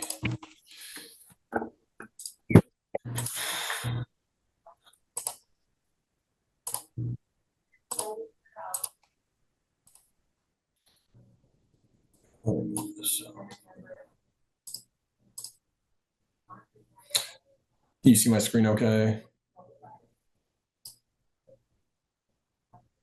Police station project, okay. Yes, yes. Okay. Fantastic. Let me hide this floating control. Okay, great. So first of all, thank you, Council, for having us. I really appreciate it. Especially sticking on this late to hear us talk about the police station project. It's a very exciting project that I had some time to talk to Charles about for a little bit. I'm joined by Mike and Rich. Mike Minix is the Director for Business Development and Sales here in the Mid-Atlantic. Richard Astle is the Director for Operations, and he holds the construction knowledge. They're both here with me as well. Do you guys want to introduce yourselves really quick? Good evening, Council. I'm Mike Minix with Gordian. I appreciate you having us on, and I'll sit and listen and answer any questions at the end if necessary. Yes, good evening. My name is Richard Astle. I'm the area manager for the Mid-Atlantic region. I oversee all of our operations for our programs in Maryland, DC, and Virginia. And we are here to help you and assist you any way we can. Thanks, Rich and Mike. So the goal of today's presentation is to talk to you a little bit about Gordian, who we are, what we do, and the solutions that we provide. Really, it's to also recommend and talk to you about a best solution for the police station project, especially being that we're a full service experience company from beginning to end. We can help with the design, to the build, to the ongoing maintenance of the police station, and do so in compliance with the state of Maryland, as we hold contracts with the state of Maryland, specifically the Department of General Services, to make sure that your procurement and your compliance is all up to date, really, and the terms and conditions are met of the different contract vehicles. So with that, I'm going to go ahead and jump in here. And I know no one likes slides. I'm going to make this very quick and being respectful of everyone's time here as we're coming to an end. Short agenda, but really I wanted to jump over to this. So these are some common construction challenges that we see, and I'm sure that you faced in the past: aligning projects with the strategic direction and priorities for the city. When you come to Gordian, you really want a consultative experience where you have a partnership with us, right? We can help you talk about which projects take priority, which direction makes the most sense. Obviously, there's rising costs that have reduced spending power. Labor and material isn't the same it was 10 years ago, isn't the same that it was during COVID, and it's not the same that it is today. So, we help you balance that and talk through that. We help you create accurate construction cost estimates. The biggest thing with these projects is you want to know your costs up front. And that's something that I'll talk a little bit about that Gordian can help with, because diving into the second part down here, meeting project timelines and budgets. The last thing you want is someone having to come back into a council meeting saying, hey, we need more time or we need more funds, right? You want to know all that information up front, make sure you're staying within budget and staying within the timeline. And then also helping out with the staff workload. How many RFPs and bids can you really put out on the street, physically, and helping out with that, and the lack of transparency and auditability that happens in a lot of construction, especially when it comes to cities, townships, counties.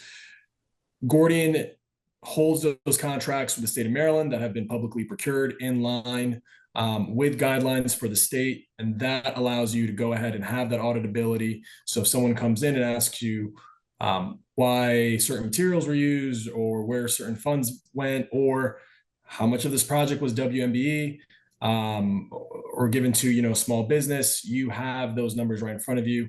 And it's nice and easy. So what do we actually provide? We provide a solution called job order contracting. I'm going to save you the trouble of reading the slides. Basically, what we do is we come in and we worked with the state of Maryland to create a single one-time competitively bid contract, okay? And so all of the prices are fixed and the contract is competitively bid upfront one time.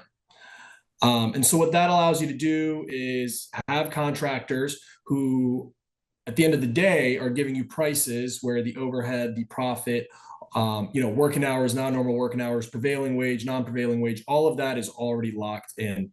And we have a catalog that is unique to the state of Maryland, which they split into 4 regions, as you can see here. So these are the actual figures from the contract with the state. There's the western part, the eastern part, the central part, and the southern part. You have a construction task catalog.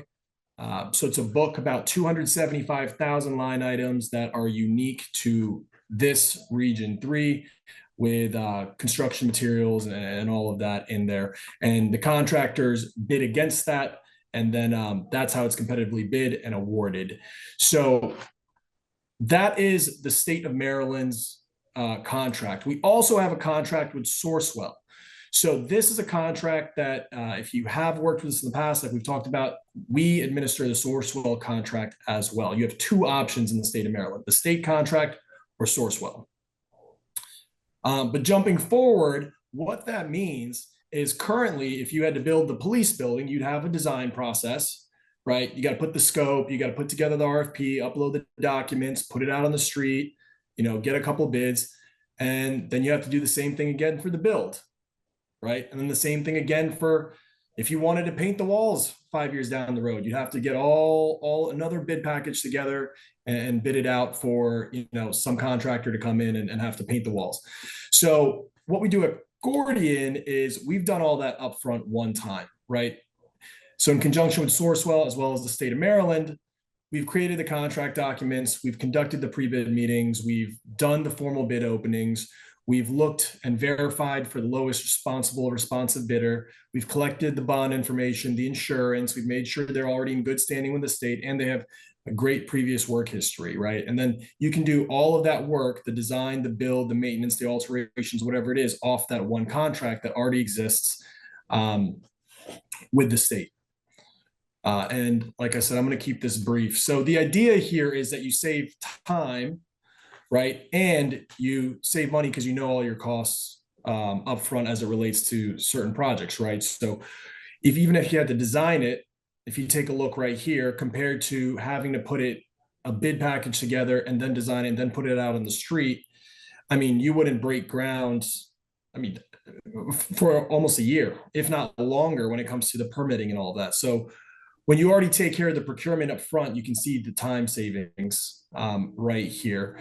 And there's a few slides I'm going to jump through because this deck is dense. I'm happy to send this out after the call if anyone wants to look through it in more detail. But there is a little slide right here about how the state of Maryland program was implemented. I won't go over it today, but it does go in further detail, and I will send this out after the call today.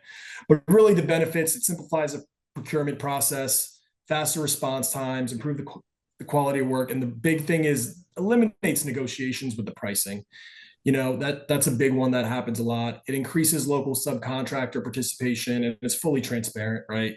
Reduces change orders. But what that means for the city of Glenarden as it relates to the police building, and these are not all of the needs, but these are a few that I wanted to highlight here today, is as you look at strict deadlines to use funds. I don't know if you're using just city funds, grant funds, state funds, federal funds, ARPA dollars, whatever it is.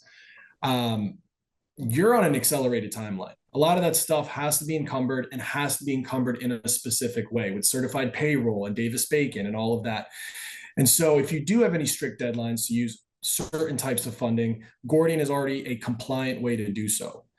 And then competing priorities, stakeholders in the community, residents, everybody's going to want something different and pull you in a million directions. Where the power that comes in and helps you with that collaboration and prioritize that shared goal, which is getting this new police station set up and doing so in a speedy, efficient, and compliant manner.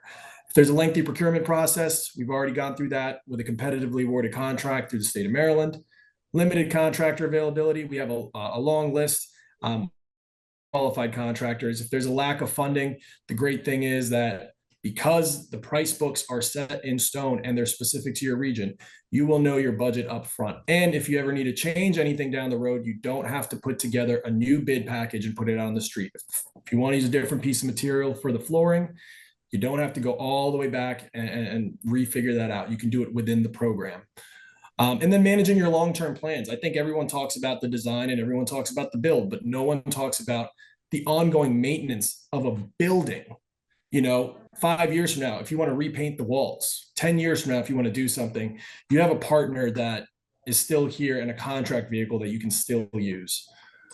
And so I'm going to breeze through these very quickly, but we bring in the data with those 275,000 construction tasks. We bring software to help you get nice line item proposals, and then Gordian's expertise is unmatched. We actually invented job order contracting in the 1980s. Originally, our founder did it for NATO and then the Navy and then the Army. If anyone here was in the military and the Army, it was called Sabre there. And then in the public sector for towns, counties, governments, it's called job order contracting. And so we provide a full service solution is what I'm getting at. Whether it's operations, planning, design, procurement, or the actual construction, we can help. Now, I'll skip through this, but this is the 5-step process. Just to go over very quickly, the idea is we'll meet on site with the contractor, with the folks here from the city of Glenarden, and we'll walk through the site. We'll help you come up with a detailed scope of work. The contractor will make a line item proposal, pulling out every single task and every single piece of material. We will review that to make sure everything is appropriate. Then we will send that over to the city to make sure that you guys have a chance to review it, and then you can accept it, and then you can also revise it, right? Here you have the ability to de-scope the work, value engineer the work, in real time before you decide to move forward. And the reason I bring that up is because we've already done some of the legwork to show you how committed we are to the process. And that's already reach out to one of the contractors, one of the better known contractors who was awarded through the state contract, which is Nichols Contracting. They've been headquartered in Columbia, Maryland for 33 years. They've got 18 contracts on the federal, state, and local level, and they've done hundreds of projects on the federal, state, and local level with agencies, with government agencies, which is key, not commercials, not private sector, with government agencies. And their approach to design build is great. I mean, I think in here they mentioned having regular bi-weekly meetings to make sure that the proper flow of information is happening and that the proper coordination for the design of this project is happening as well. And you can see some of their different components down here with their integrated design process. They provide a communication. All of that to say the true test is, what have you done in the past, right? And why are you the right fit for this? So this will come out to everybody after the call. So like I said, no need to take notes, but Ashland Marketplace, almost a $6 million project, mixed use. Howard Owens signed Prince George's County Public School Systems. Actually, that was a $2.3 million job. This one's the one I really want to highlight. This is an almost $8 million project, 42,000 square feet, a full demolition of the existing interior and curtain wall system, and then full upgrades to the entire building. And that was for the city of Rockville. And then the Baltimore Convention Center, $3.4 million job to replace and fix all of the elevators, which all of these projects I showed you today involved a lot of design and a ton of build work, and a lot of different trades,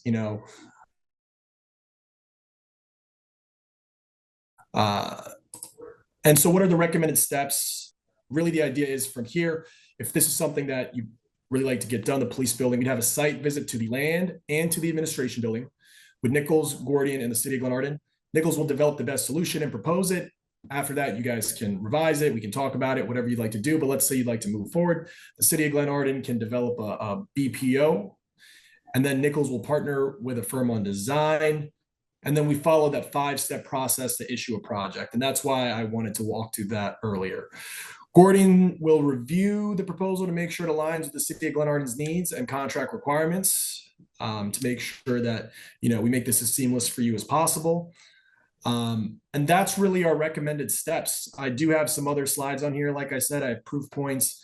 Over the past 5 years, we've done 1.6 billion in construction volume. We work with 500 local government agencies across the country and globally. And just some more proof points here, but these are some customers across Maryland. I did want to highlight, we do have some customers in PG County as well. We just did a project with the town of Bladensburg. So yeah, just wanted to highlight that. But really the next steps, if this is something that you'd like to do, is complete that site visit. And then there is a short piggyback agreement to the state contract.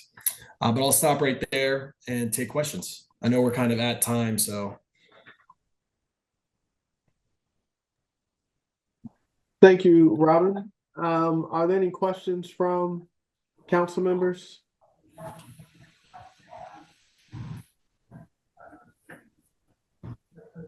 Questions?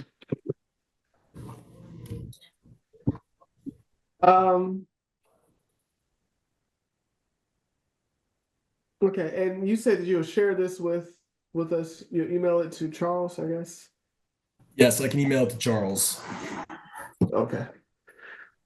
All right. I had some questions, but I think they're not. I don't know how they fit in this timeline after seeing your presentation. Like you're the total package, right? Pretty much. Yeah.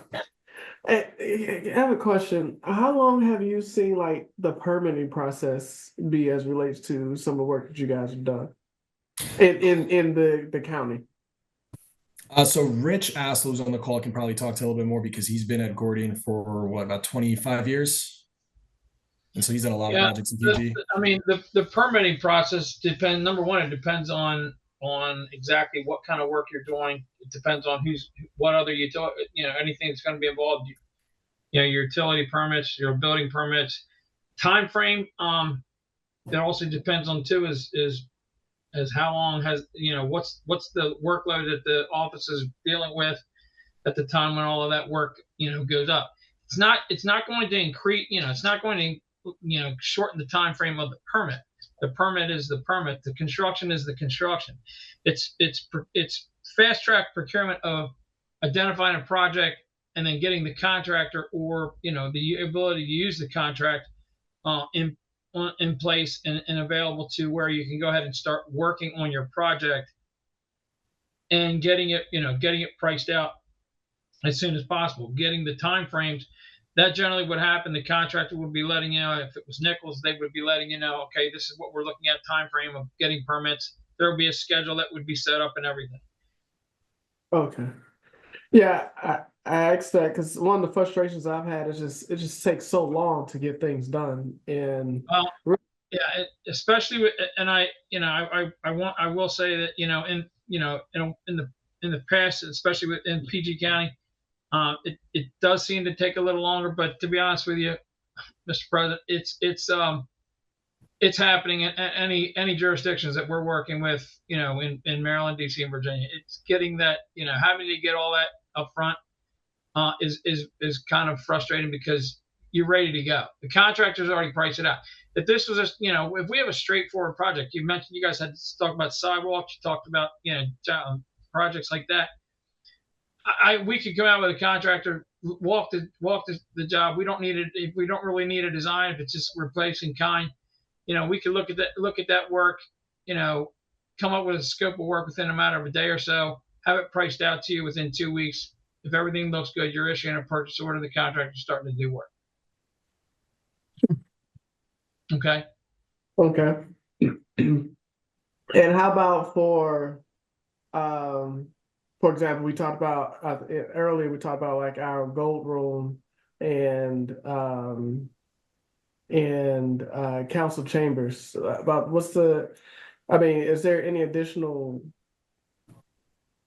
permitting, or does that seem like I mean, the permits are going to be, you know, the decision on what kind of permits you need is going to be based on the you know, the county and the town or the city of what you guys are going to require for permits. Okay. All right. But like, for instance, yeah, you're mentioning your other projects. Yeah, I mean, everything that I've heard mentioned here, the elevators, the other projects that you mentioned. I mean, we already have that pre-priced in our construction test catalog, which that construction test catalog is the contract document. That is the document that was bid out on the street. The contractors put their bid to the prices that are in the book. So any project that you have identified, we could actually go in and it's like going to a Sears and Roebuck catalog and starting to order your pieces that you want to order to build a proposal based on the scope of work and issued a lump sum job order, and you're moving. Okay.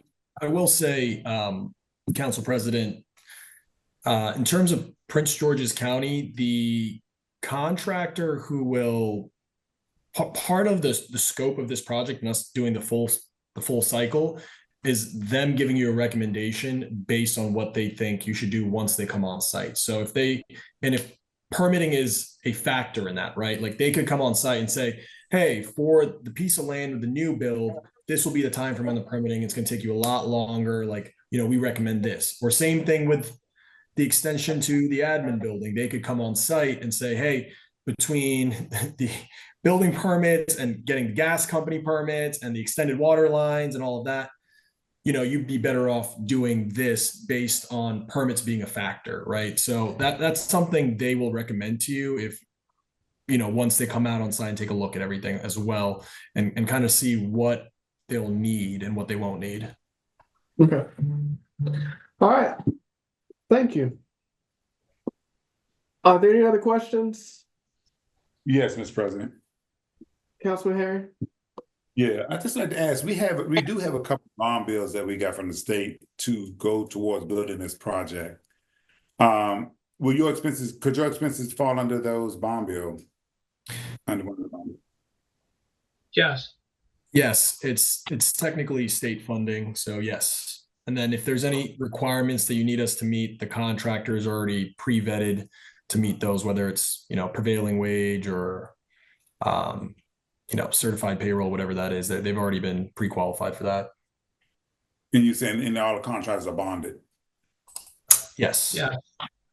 Okay. Yeah. If there's a need to have a bond cost at the time of the bid, the contractors don't know if they're going to be working on a project where there would be a bond that's going to be needed or not. And we use there's a line item within the contract where we identify that cost is going to be associated to the bond. And it's a one-to-one cost. Okay, all right, thank you. All right. Well, gentlemen, thank you for taking the time to come to our meeting and make this presentation. We look forward to seeing your slide deck and probably looking through it and having more questions, and we'll get back to you relatively in a timely manner, put it like that. Thank you so much. It's been nice meeting you guys. Thank you for having us, Council. Thank you. All right. Next on the agenda is the Clarion call. Councilwoman Fareed.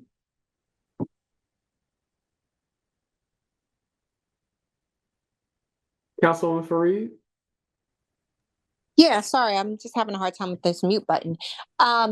Yes, we have Ms. Janice Liggins on the line from the Clarion Call, who is going to present for us what this program is about. I did share the materials with the council and the council clerk previously. So is Ms. Liggins still on the line? Yes, but Ms. Liggins, you are muted.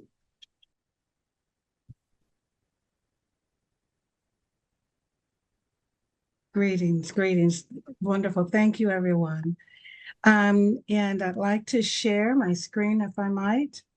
Yes, ma'am.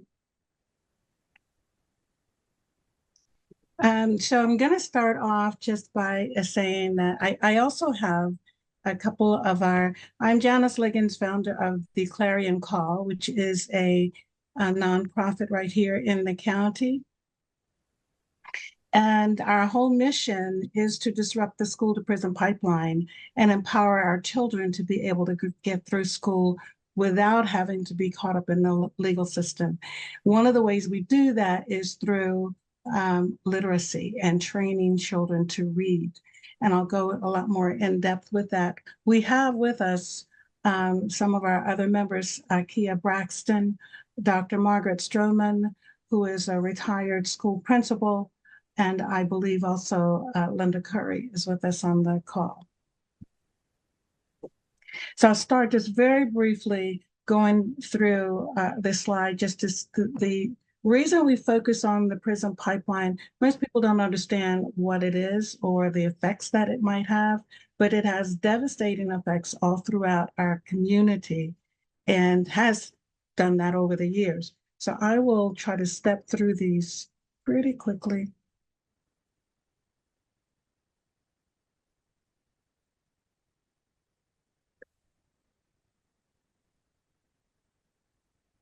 I'll go straight to, these are some of the things we talk about: community education and engagement, advocacy and coordination of care. These are the tools we use to do what we do, to do the kind of work that we do. And that means being effective with working with people with our reading program. You see here, the Read to Lead, Journey to Your Calling, and Arise and Build are just the 3 programs that we have within the organization where we deliver services to the community. What I want to focus on today is Read to Lead, and that's where we want to bridge the literacy gap for our children. We've done town halls at Bowie State University. We've done TV shows where we've hosted different people on the TV show. It's the Clarion Call TV show, because a lot of what we do is getting the word out. A lot of people, a lot of everyday families just have no idea that there's so many different community challenges, I call them, that snare people into the prison system. And because of that, the numbers for our community are excessively high. There's a school to prison pipeline. A lot of people don't even know what it is. And so the school to prison pipeline is basically this young boy here he's about 7, 8 years old. He's got handcuffs on, being escorted by a police. No child should ever have handcuffs on in a school. A school should be a safe place. They should not have police called in for discipline, as opposed to having somebody who's trained in all social skills to work with the children. The children can have all kinds of things happen to them before they ever leave home to come to the school. They're traumatized, maybe even before they come to school. They don't need to be punished on top of being traumatized. So understanding what the school to prison pipeline is and how it works is critical. Maryland has only a 41% reading proficiency statewide. Prince George's County schools are at only a 28% proficiency in reading. Well, reading is critical. In kindergartners through 3rd grade, they're learning to read. From kindergarten to 3rd grade, children are learning to read. But then from the 4th grade on, the students are reading to learn. Well, how can they read to learn if they still didn't catch it when they were being taught how to read? Kindergarten to 3rd grade, they learned to read. 4th grade on, they read to learn. A lot of our students they're not caught up with learning how to read by the time they're finished 3rd grade, and there's no way to get them caught up. And so what happens in 2019, there was a study that showed that 78% of Maryland's Black 4th graders were not proficient in reading. Well, if 3rd graders are statistically slated for prison when they are not proficient in reading at 3rd grade level, what does that say about the 4th graders or the 5th graders or the 6th graders? Our school system continues to promote these kids from one grade to the next without helping the child get caught up. That is what we will bring to the table. Prince George's County's proficiency rate, reading proficiency is only 28%. That is terribly low for our children. And 78% of Maryland's Black fourth graders are below reading proficiency. They were in 2019. So now those students, 5 years later, those fourth graders are fifth grade, sixth grade, seventh grade, eighth grade, ninth grade. The point is they can't read. They still are not reading proficiently. And what does that all mean? Reading is linked directly to prison. The lack of reading is directly linked to the prison system, because if third graders are not able to read and they're statistically slated for prison, that is borne out in the fact that at the average reading level of a prison inmate is only third grade, fourth grade. And so if you look at any prison and you get the reading level of most of the people in prison, it's going to be third grade, fourth grade. I've done many speaking engagements all around the county. I've had grown men approach me at the end of a speaking engagement to tell me that they taught themselves how to read when they were like 30 or when they were 27, because they realized how valuable it was.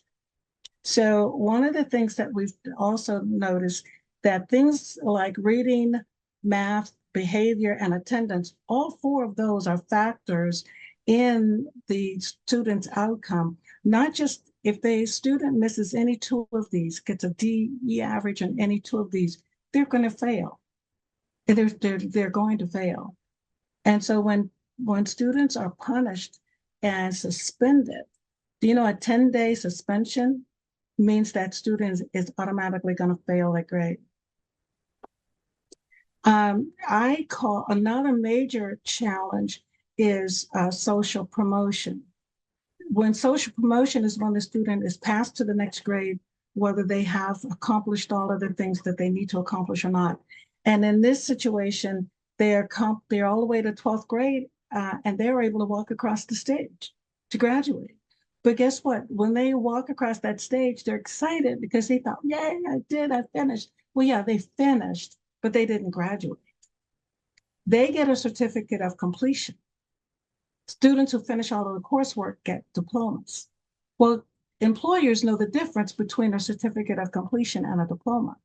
The students with a certificate of completion can only get jobs in maybe in Walmart, Target, and the Burger King and things of that sort. They cannot get into any college or university. They cannot get into the military. They cannot get a living wage job, only Target and Walmart. Now, Prince George's Community College has done a great job in formulating a whole program. They created a whole new program, another revenue flow for the school, but they were getting approached with so many kids who could not qualify to get into Prince George's Community College. So the president at the time created a new curriculum where they came into this Prince George's Community College, but not as freshmen. They came into the college at the 10th or 11th grade, because that's where their reading proficiency was. So they were paying college tuition, but they were getting the same work that they should have gotten for free in high school.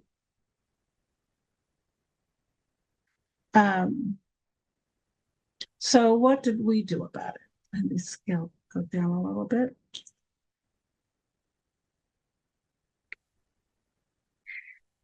Maryland, there's an interesting thing going on in Maryland.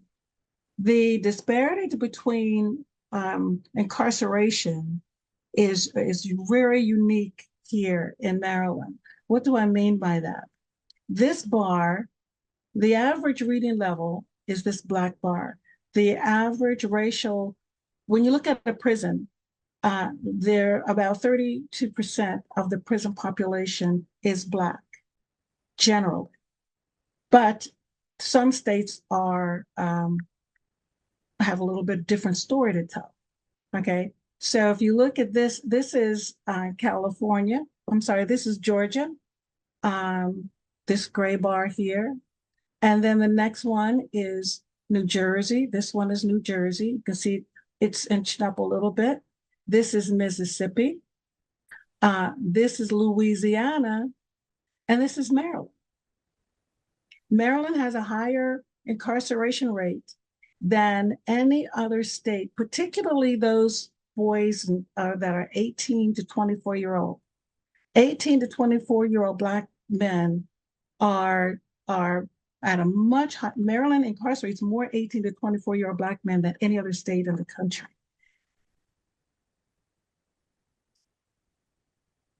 And then if you look at another 75% of the state prison inmates are low literate, 59% of federal inmates are low literate, and 85% of juveniles that interface with the system are low literate or functional illiterate. Literacy makes a big difference.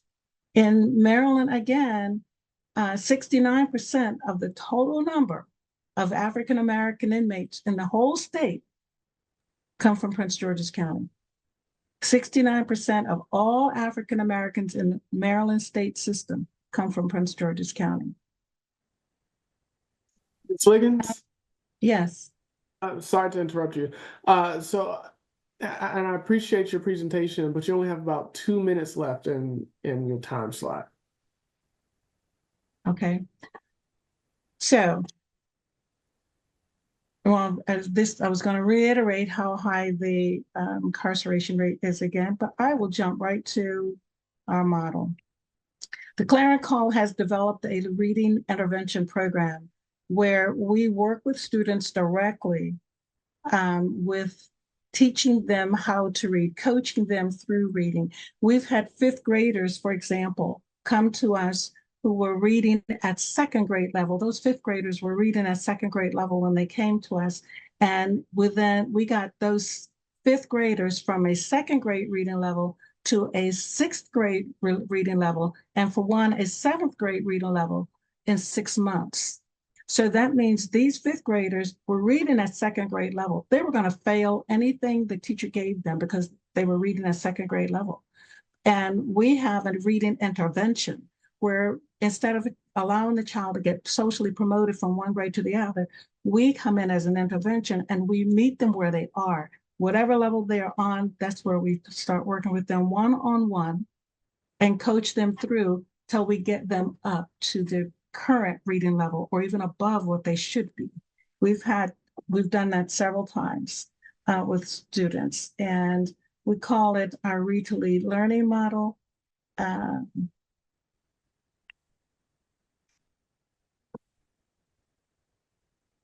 It's flexible. Our model is flexible, scalable, and it's proactive. Flexible because we work with the students one-on-one. We don't do small groups. We work with the students one-on-one. That's why we're able to make progress so quickly to get their reading scores up. We owe this to every child in Prince George's County Public Schools. I won't say every child, a good 70% of the children in Prince George's County Public Schools are not at reading level. That is dangerous. If 78% of Maryland's Black fourth graders are statistically slated for prison, that's a reading crisis. And so I'm bringing this to the Glenarden City Council as a way of helping Glenarden students. And if they're in public school, if they're in the county public schools, unfortunately, most of them are going to be low literate. And we are here to bring a bona fide program that will help bring their literacy rates up to at least the grade that they're in. We always seek to take them beyond. If they're in the sixth grade, we want to take them to the seventh grade and their scoring, but at least to the grade level. We start off our process with them with an analysis, and we actually diagnose their actual reading level, not their grade, but their reading level. And we start with them with their reading level. They meet 3 times a week for 1 hour with a learning coach. They're at home, the learning coach is at home, and they're at home. Our model is 100% volunteer and 100% virtual. Our volunteers are our learning coaches. Each child is paired with a learning coach, and that learning coach is trained. We resource them, evaluate them, assess them, interview them. They go through a lot in order to become a learning coach, but we want to make sure that they are the right candidate to work with these children. And our goal is to get them up to speed. So we've been very successful. I'm hoping I can share with you real quickly. And I don't know, even the Blueprint for Maryland's Future, that's a big piece of legislation that is already passed in Annapolis. It's going to revolutionize Maryland schools. The only challenge with the blueprint, it's going to take 10 years to fully implement. Well, children can't wait 10 years to learn how to read. So we're wanting to get in with the students right now, at their school, at their reading level, at their home. We want to work with them now to increase their reading level to the grade level that they're in, not second grade or fifth grade, or not fifth graders reading at second grade, or we've had eighth graders reading at fifth grade. So, so how was the proposal to work with Glenarden? How's this relationship supposed to work? We again work one-on-one. We would identify learning coaches, we train people how to become a learning coach. And we would identify those. We would seek funding from the city council to help us do this. The funding will pay for what we call the back office, because there's a big machine that has to take place. There's a lot of wheels turning at the same time to have all of these learning coaches working with all of these children. And we're tracking learning coaches, we're tracking parents, we're tracking children. And the parents, by the way, have to sign an agreement, an MOU. They have a role to play. And the parents have to sign an MOU in order for their child to participate. And there are certain things the parent has to do. And I think that's a key indicator. The parents are briefed every month on the status of their child. So would Glenarden be briefed every month on the status. So our goal is to come in and identify the learning coaches. We know the children are there. We would expect the council and the communities to help identify the children within Glenarden for us. But we would work with each child one-on-one, one learning coach to one child, to coach that child, assess and diagnose where their reading level currently is, not their grade level, their reading level, and then work to get that level brought up. Okay. Thank you. Councilwoman Fareed. Thank you. And as I mentioned to the council in the email when I sent this information, I think this is a great opportunity for us to collaborate with other municipalities, as this is a service that's not necessarily distinct for Glenarden. Perhaps we could, reach out to some municipalities and lead that effort, so that the financial burden is not something to be borne by the city alone, but by impacting those other communities, they would contribute as well. And I think we could, do some analysis on which communities would be the target, maybe by looking at the schools and where the students are living and reaching out to those community. So that would be my recommendation if this is something that we want to pursue. Not that the city of Glenarden hosts this on its own. Thank you. And Ms. Liggins, how many volunteers does your organization have? Well, we started a pilot, a trial, which went really well, and then we launched a pilot, and the pilot was exceedingly well. And that's where, and I've got a very nice looking document that I'll send to you. I call it our parent fact sheet, but I'll send it to you. We will recruit new learning coaches to work with these students, because it takes a lot to ramp up this process. And ramping up means identifying and interviewing and training learning coaches. The families, we also onboard those families, but onboarding the families is much easier. And onboarding the children is much easier than onboarding and the families. And so our goal is to start with 20 learning coaches, recruit and train 20 learning coaches. But the number needs to be much higher. The number of learning coaches needs to be much higher because the need in the population is exorbitant. There's thousands of kids, thousands who are all at handicap. You see a lot of these kids out here acting up right now. They're 14 and 16 and they're hijacking cars. These kids are doing that because they were left out a long time ago. They can't read, they can't do much else. And so they're all acting out in their frustration. So we want to plug the dam. We want to plug the hole in the dam. We want to mitigate, eliminate these kids going into the prison system as much as we possibly can. And do you have a target goal for funding that you're seeking? We want to break it down to a cost per child, if we can do that. And we can start with a small scale. And with a small scale, I'm saying 20, 30 kids. And then move on up to, and we have the price varies depending on the number of students. And so that's why if we say 200 students, it's going to be a lot cheaper per student than if we say 50 students. So I can give Ms. Fareed those numbers as well. Mm-hmm. And how many students have you helped thus far? We've helped 30 so far. So it's not been a lot, but our results have been amazing. And I have parent testimonials from those parents. That fact sheet, if I could get it to you real quick. But yeah, we have parent testimonials that are wonderful. That are wonderful. Mm-hmm. The students, one of the things that the students do is their face lights up because they realize they get it. They can read. Students know they can't read. They know they can't read like the other kids, and they're embarrassed about it. So when they learned, none of them had a problem showing up for their sessions with us.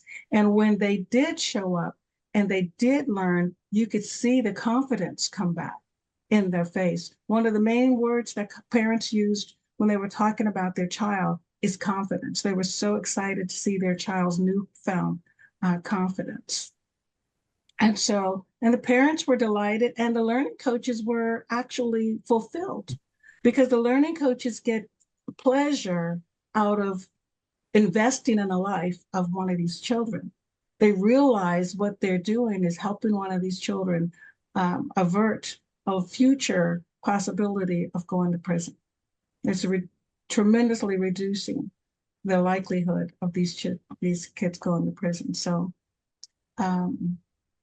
if Dr. Stroman, if you can say anything or actually, I'm sorry, we're all out of time. And we welcome, any other additional documents that you would like to send our way. And we thank you for your presentation. Thank you for having me. Thank you. I'm sorry, I didn't want to, are there any other questions from council members?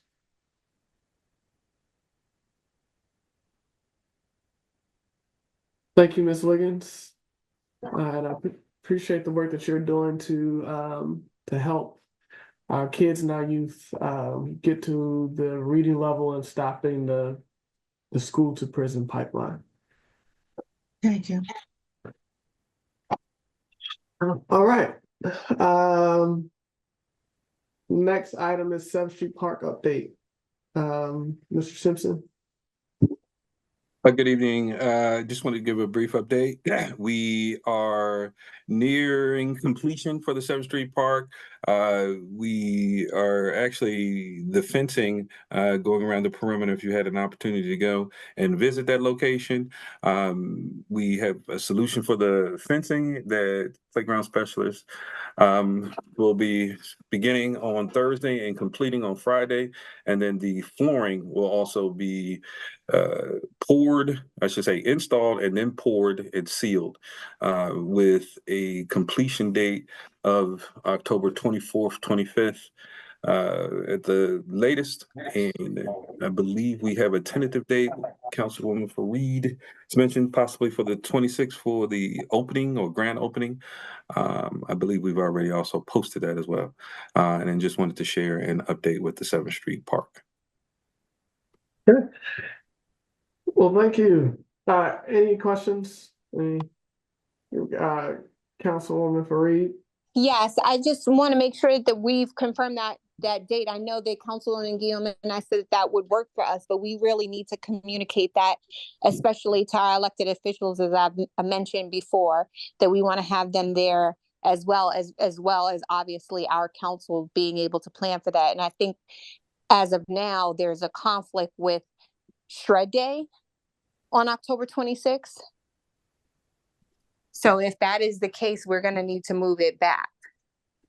Okay. No problem. We can definitely accommodate. I do know fencing will be completed by this Thursday, Friday. Weather permitting, the flooring will be poured and the park will be completed.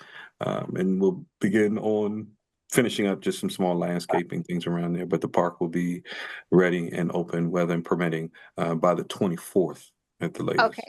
Well, I'd like to confirm November 2nd. I just get that on the calendar and start communicating the date to everyone that needs to be communicated to. I don't want to try and communicate something to people like 2 weeks in advance. Understood. Okay. So that's November 2nd. Okay. Thank you. Thank you. All right, RFP for snow removal contract. Mr. Simpson? Yes, we are submitting an RFP, or we're going to post an RFP for snow removal. You guys should be receiving a copy of that. Barring any feedback, it's pretty much a redo of what we did or what was done prior to obtain the previous contractor, and that will be posted in the necessary locations in accordance with the requirements for RFP for the city.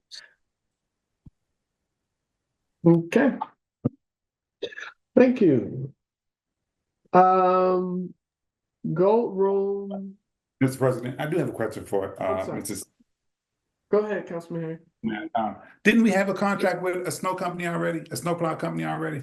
So yes, we did, but I believe that expired in that we had already done the extensions. Yeah, we've done 2 extensions with them. I believe we did 2 extensions. I will double check, but I'm pretty sure that that's the only reason why we wanted to go with that RFP. Oh, I thought we had one more extension to go. All right. Yes, sir. All right. Okay. You can stay unmuted, Mr. Herring. Gold Room rules and regulations. Mr. Herring? I mean, Councilman Herring, sorry. Or rules and regulations. Or Mr. Simpson. Yeah, that's what I have here.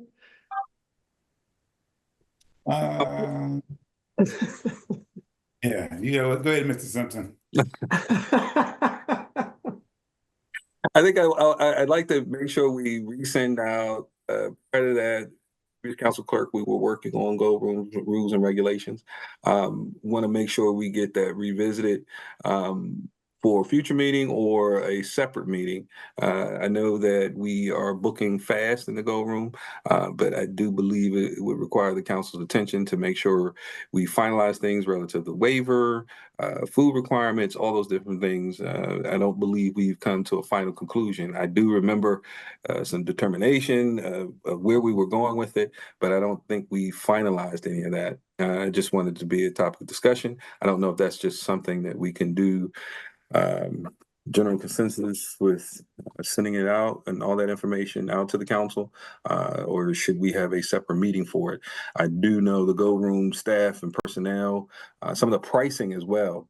We're getting some requests for special events that I guess during traditional business times or non-traditional business times.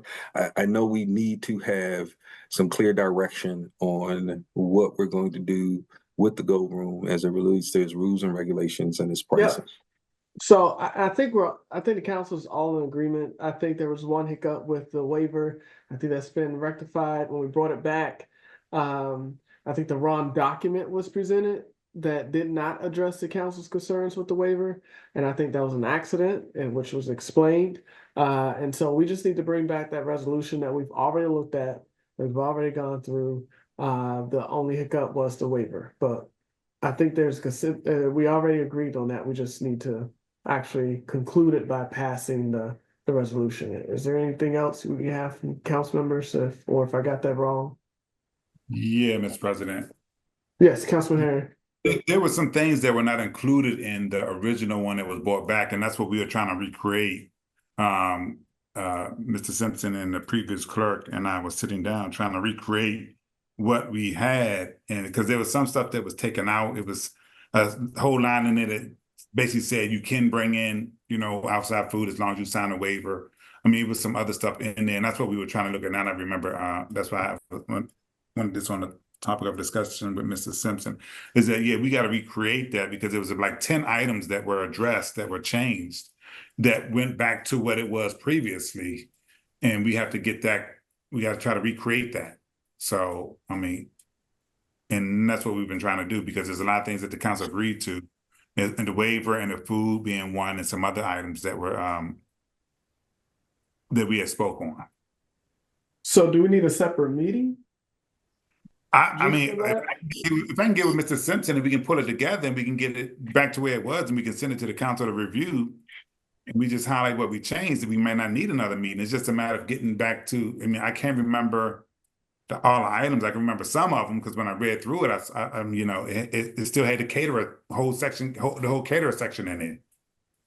You got to have a caterer, so, and that was one thing I know we said we didn't want, we were on it. You had an option, so that's what it was. Okay, well, we can get that out to the council. We can review it. And if at that point council deems it necessary to have a separate meeting, we'll establish a separate meeting. But if from there we can move on with the adjustments, then we can do that. All right. GPS update, Mr. Simpson.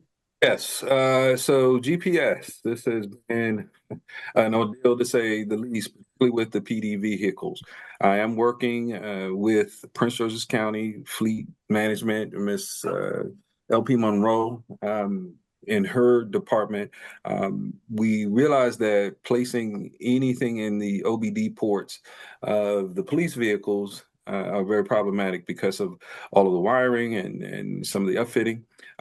There appears to be a new option. The PD vehicles currently need to have an enhancement with their internet connectivity. The device that may be proposed or that they're looking at that can fit that solution also provides GPS for global positioning for those vehicles without it affecting the drivability or safety of those vehicles. I just wanted to provide a brief update on that. I did modify some information that I'll be sending out on my report. I'll send out to everyone as well, just detailing or touching on some of those particular topics. I guess the question would be, considering that, as we're waiting on that, do we want to do this as a whole for all vehicles, or considering that it looks like we're going to need to use a different system for the PD? Yeah. We can just go with one of the other vendors for the remaining vehicles.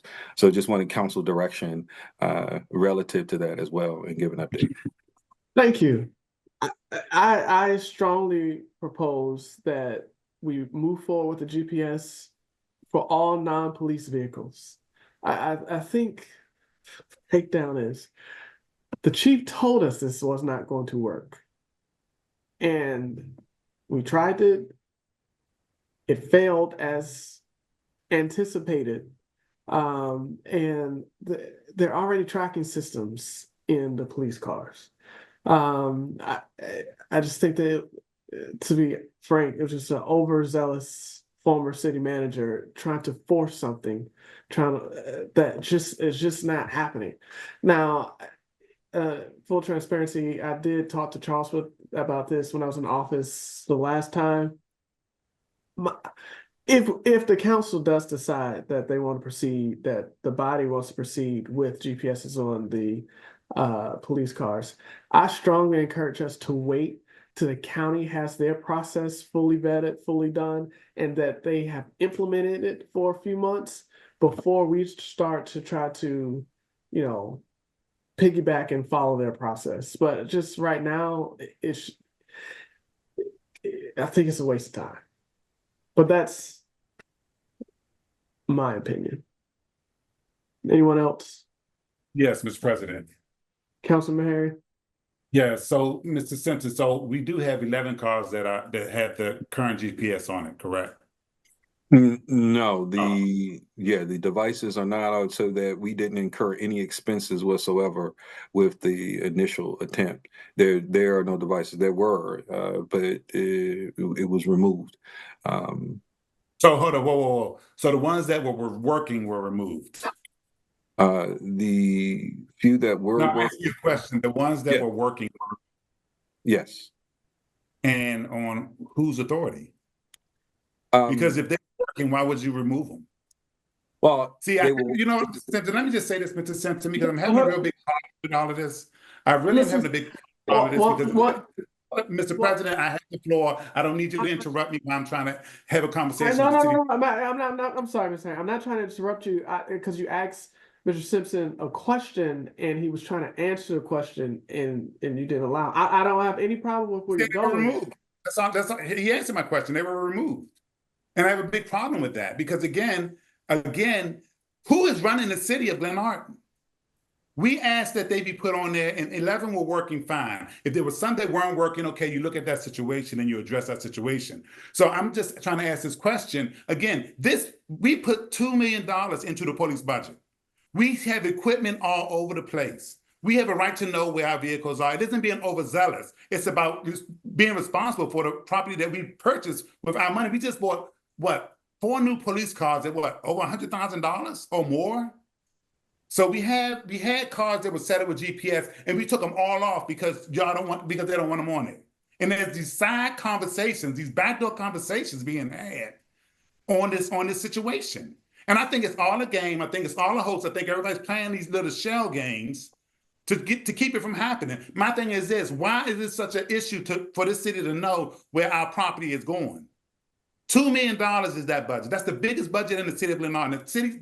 The citizens of Glenarden paid for these cars. They have paid for everything in the police department, everything in public works, and everything else that moves in the city. And we have a right to know exactly where it is. So now we're going to sit there and undo it and not have anything that you as the city manager should be on top of. Because you are the city manager. You should know where every vehicle is. Now, when I'm getting reports that vehicles are down in Virginia, that's a problem. And you don't know they're down in Virginia because you don't have no GPS to know they're down there. People see them. This is going to be a serious issue. And Mr. President, I'm sorry, but for you to think it's okay that we sit there and have these vehicles all over the place and we don't know where they're at, because, and I'm going to say this again, this friendship with people is really starting to get on my nerve because we're doing the citizens a disservice. You make friends with these employees and then you sit there and turn a blind eye to what needs to be done that's going to benefit the citizens. I'm really sick and tired of this. I really am sick and tired of it. If you're going to be the city manager and stand strong on your opinion and stand strong on what you need to do and don't be intimidated by other people. Thank you. So a couple questions, Mr. Herring. One, I think it's a mischaracterization of my point that I made. It is my understanding that they don't work on police vehicles. Now, if I'm wrong with that understanding, that's fine. Two, I don't know of any backdoor conversations that you're referencing. If there are backdoor conversations, then they need to be brought to light. But I'm not aware of any, so maybe you can enlighten us on that. But Charles, maybe you can clear up my understanding. My understanding is that they don't work on the police vehicles. So some of the older vehicles installing in an OBD port, it was working successfully. Then we had a couple of other small areas where issues were coming up.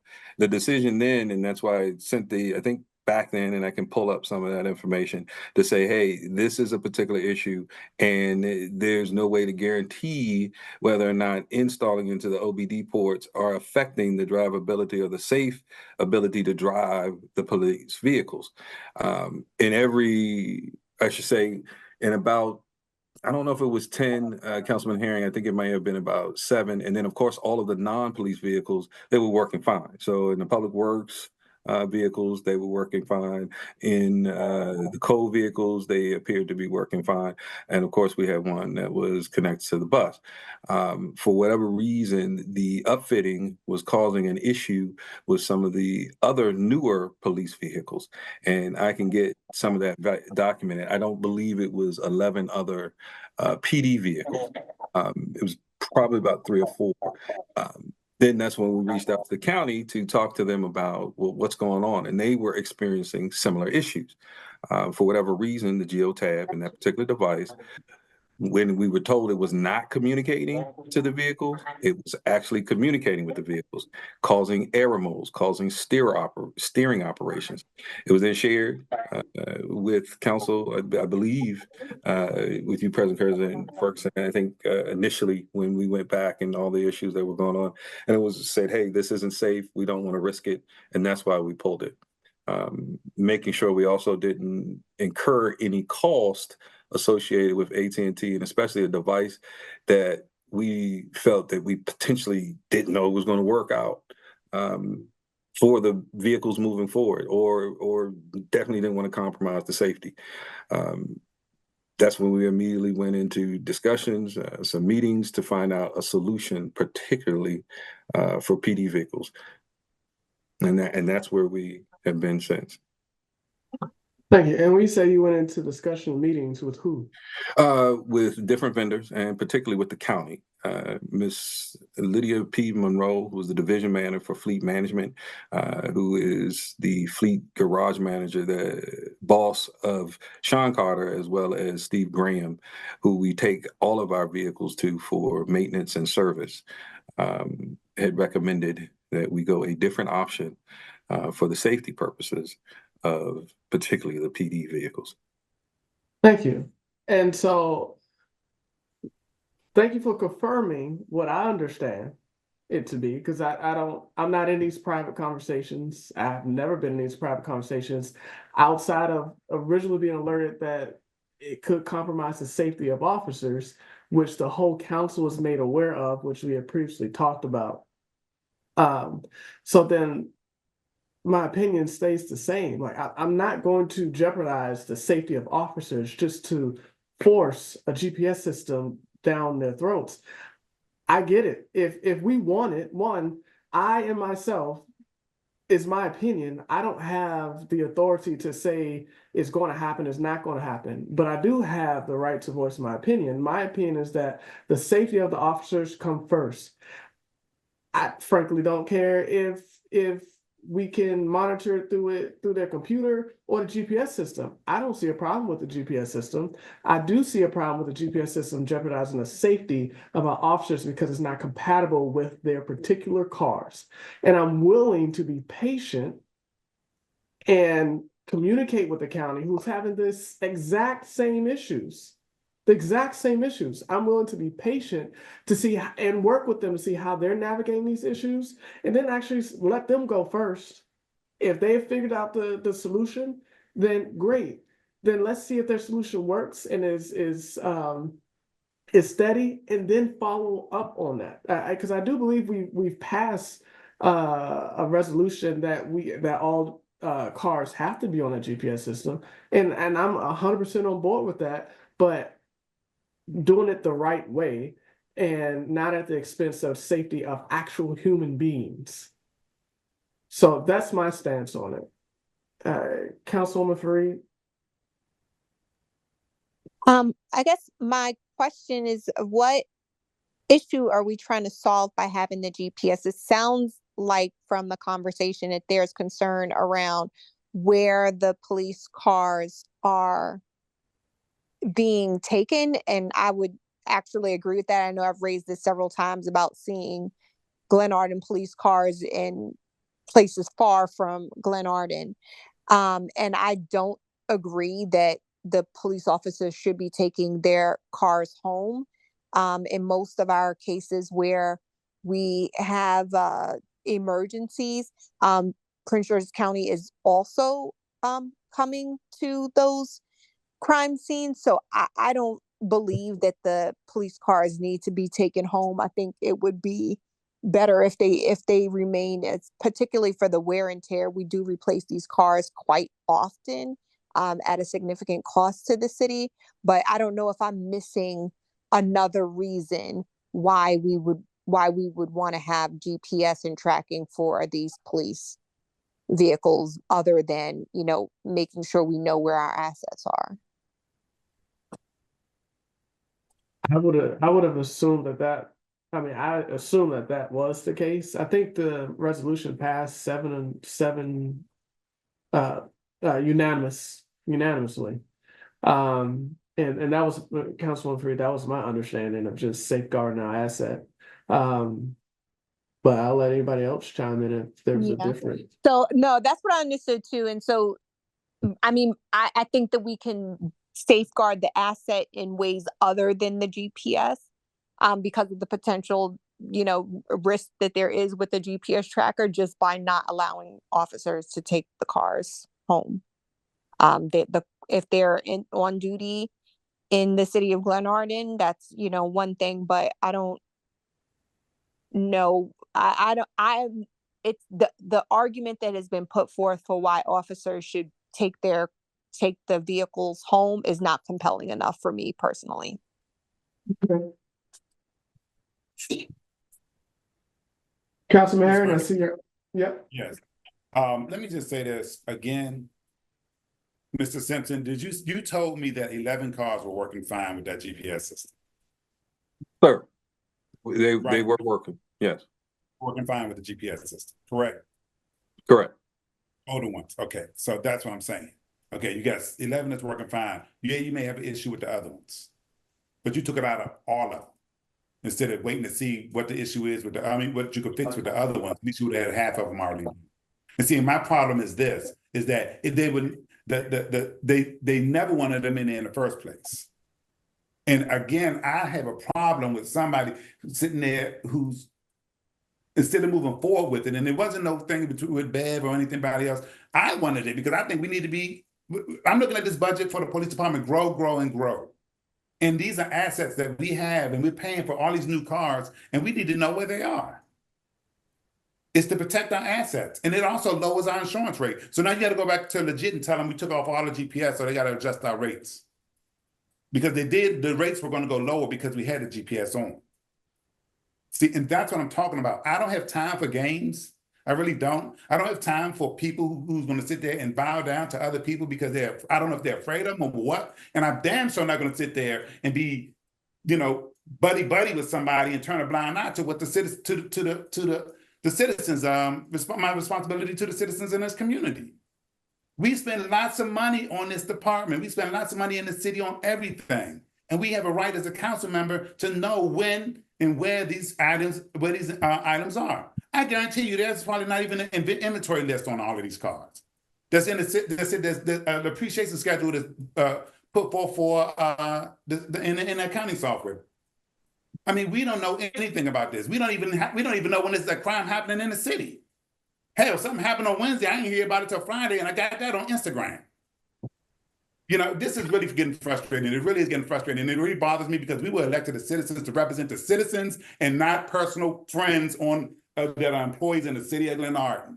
If you want a friend, y'all go be friends off time or off to the side, and y'all go out and drink and do whatever y'all going to do. But when you're in the city of Glenarden, you're working for the citizens in Glenarden. And that's who's paying all of these bills. That's whose money we're spending.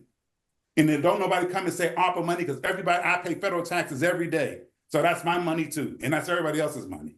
And I don't like playing games. I really don't. Because when it comes down to the citizens, that's one thing I'm not going to tolerate. I don't care who you are. and they can go ahead and they can say what they want to say, and they can go to whatever news media they want to start printing stuff about Councilman Herring all they want to, because I can guarantee it's going to start again. I don't care. Because again, when it comes down to the citizens, that's what I'm going to fight for. And I just have to make the sacrifice. But if other people want to sit here and play, oh, that's my friend, but so you can do what you want to do, that's on you. But I'm going to call it out every time I see it. And I think that's exactly what's happening here. It's ridiculous. Absolutely. I've never seen 20 years on the council. I've seen it sometimes, but I've never seen it as much as I've seen it now. Thank you. Thank you, Mr. Herring.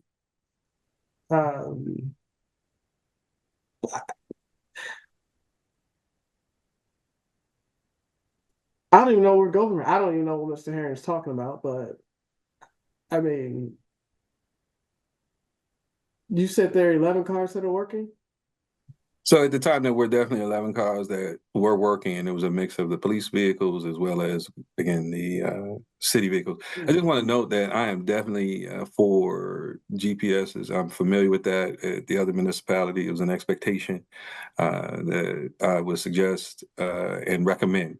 From my understanding, I believe Chief Ryan is. We've had discussions as it relates to that. Also, just want to state I'm not friends with anyone or any of the employees or anyone here, but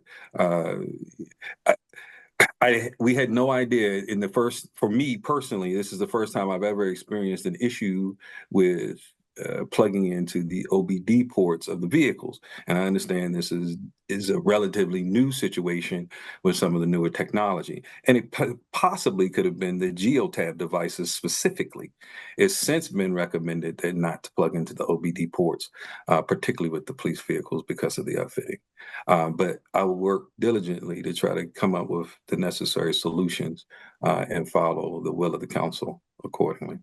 Okay, so, and can we just get straight what the will of the council is? And I see the chief saying I'll call on the chief and then we can move forward. Chief Bryant. Good evening, everybody. Yeah, listening to this conversation is, very disturbing. Due to the fact of Charles and I and the prior city manager, after the resolution was brought forward for legislation for GPS, I never had a problem with it. And I wanted to move forward with it, even though we do have tracking assets in our vehicles.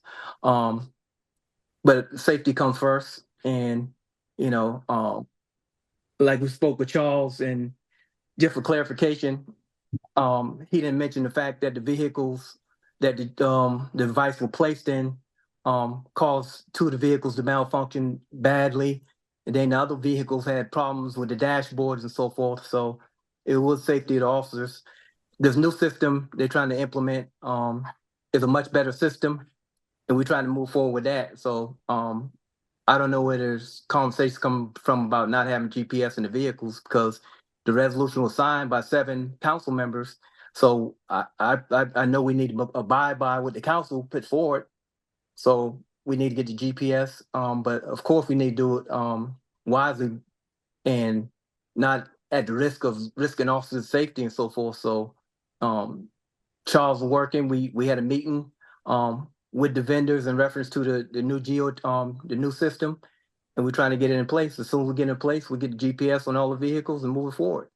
So I'm confused at the fact that all this different chatter about this and that I have no idea what's going on. But as the chief of police for the city of Glenarden, I hold my officers accountable, and the GPS would be a great way to hold them accountable. So let's move forward with it. Make it happen. Thank you. Thank you. I think we're all a bit confused. But Mr. President, I can clear it up for you. You want me to clear it up for you? I can clear it up. But basically what I'm saying is that I know for a fact that people didn't want the GPS on those cars. I've sat here and I watched people sit there and say, pull them off. They didn't come to the council to pull them off. They didn't come to the council to pull them off. They just put them off.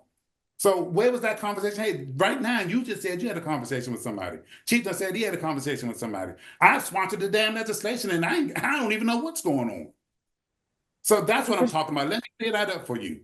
That's what I'm clearing up. You're sitting here, all of these little back conversations, and you think just so you know, because you're new in Glenarden, you're fairly new. Don't nothing go on in Glenarden that don't nobody hear about.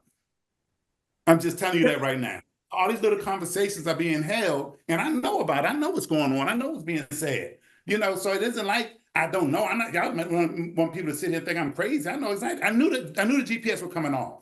I can tell you that right now. I knew they were coming off. I knew they were going to end up coming off because that's what the chief wanted. And I knew because my thing is this. My thing is this. If you had 11 functioning fine, why not leave them on there? Why take them off at all? You can figure out the problem with the new ones, and then you can migrate the older ones into the new system that you have. But at least you would have had half of them already done. So if you really wanted them on there, they would have stayed. But then they were pulled off, and I didn't even know they were pulled off. I didn't know they pulled off either. Any other time, I'm told what's going on with the GPS. But now it's all this little secrets going around here. This is ridiculous. I'm done. I'm done because I see where this is going. No, I have a question. Councilman Herring, can I ask you a question, please? I mean, if you know who told them to take them off, who told them to take them off? I'm just all the way confused. And just for you tell me who told them to take them off. I don't know who told them to take them off. I just found out they were taken off today. So somebody told them to take it off. There's new information to me. Mr. Simpson, who told you to take them off? So, because of the safety issues, I thought it was a given to. Okay, okay, don't. Mr. President, because I just want to say this, so we don't have to go into wait. Don't go into a long safety issue when the level we're doing fine. Point of order, Councilman Herring. Councilman Herring, honestly, I respect where you're coming from. I'm a little bit confused, but you asked Mr. Simpson a question. I get it, and you have a right. Your voice, you have a right to have your voice heard, and that's fine. You asked Mr. Simpson a question, he was answering it, so he had the floor at that time. And Mr. Simpson, can you please finish what you were saying? So because of the issue with the geotab, that specific device, and though there were devices that were on vehicles and they were working, it was determined that, hey, the potential and the fact that they're speaking, it could cause a particular issue. I can say this, maybe I made a particular assumption, not because of any friendships or with anyone there, but to not incur any costs associated with devices that appear to be causing communication or issues or safety issues with the vehicles, to let's remove these. AT&T, the particular vendor at the time, there's no cost here. As a matter of fact, because of the one vehicle where it appeared through the installation there may have been an issue, you will need to pick up that particular tab with the insurance that covers, that installation work.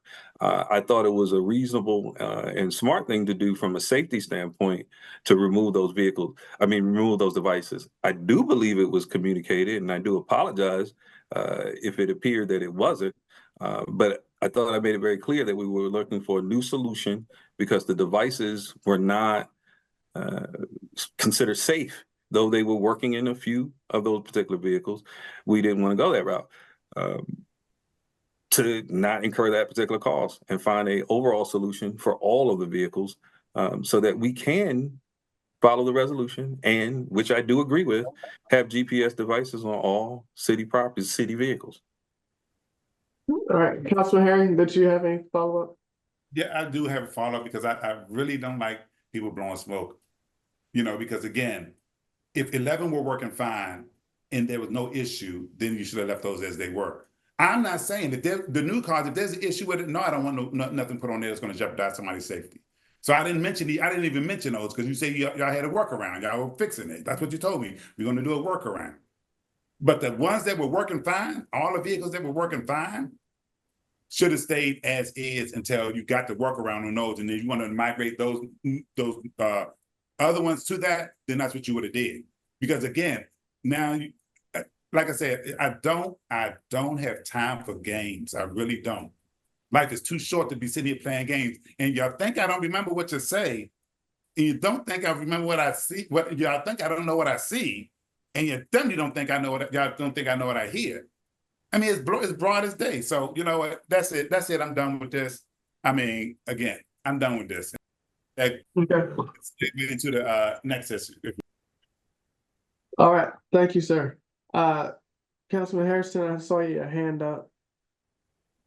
Did you want to? Yeah, no, I was just gonna ask him. Did you ever answer who said to take them off? I don't know if I ever caught that.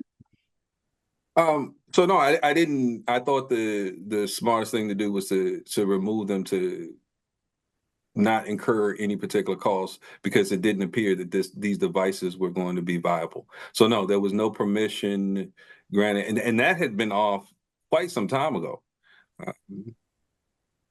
So no, it wasn't just an arbitrary thing. And no, I had no other than, hey, let's make sure these vehicles are safe. We do not want to compromise any safety by no stretch of the imagination. That was what the decision was. And to make sure we weren't going to foot a bill for something that didn't look like it was going to work properly for our vehicles. Can I ask why, like, this in a general sense, like why y'all just consult the council or just inform people of like what's going on when y'all see issues or problems in the city, when we all like working together to make sure that it's like running properly? Is it a reason why things miss us? Because I don't be getting emails, you know what I mean? So I know I ain't getting no email about this. So I'm just asking in a general sense.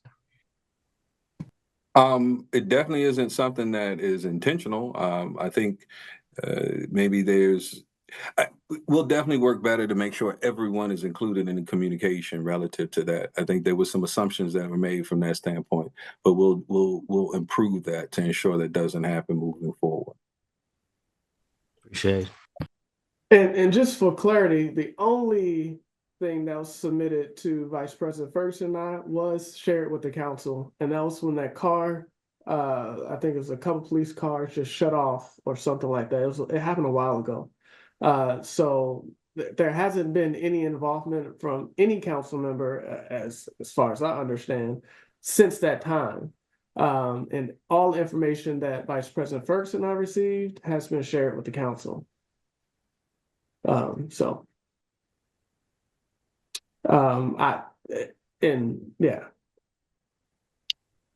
I'll just leave it at that. So moving on. Well,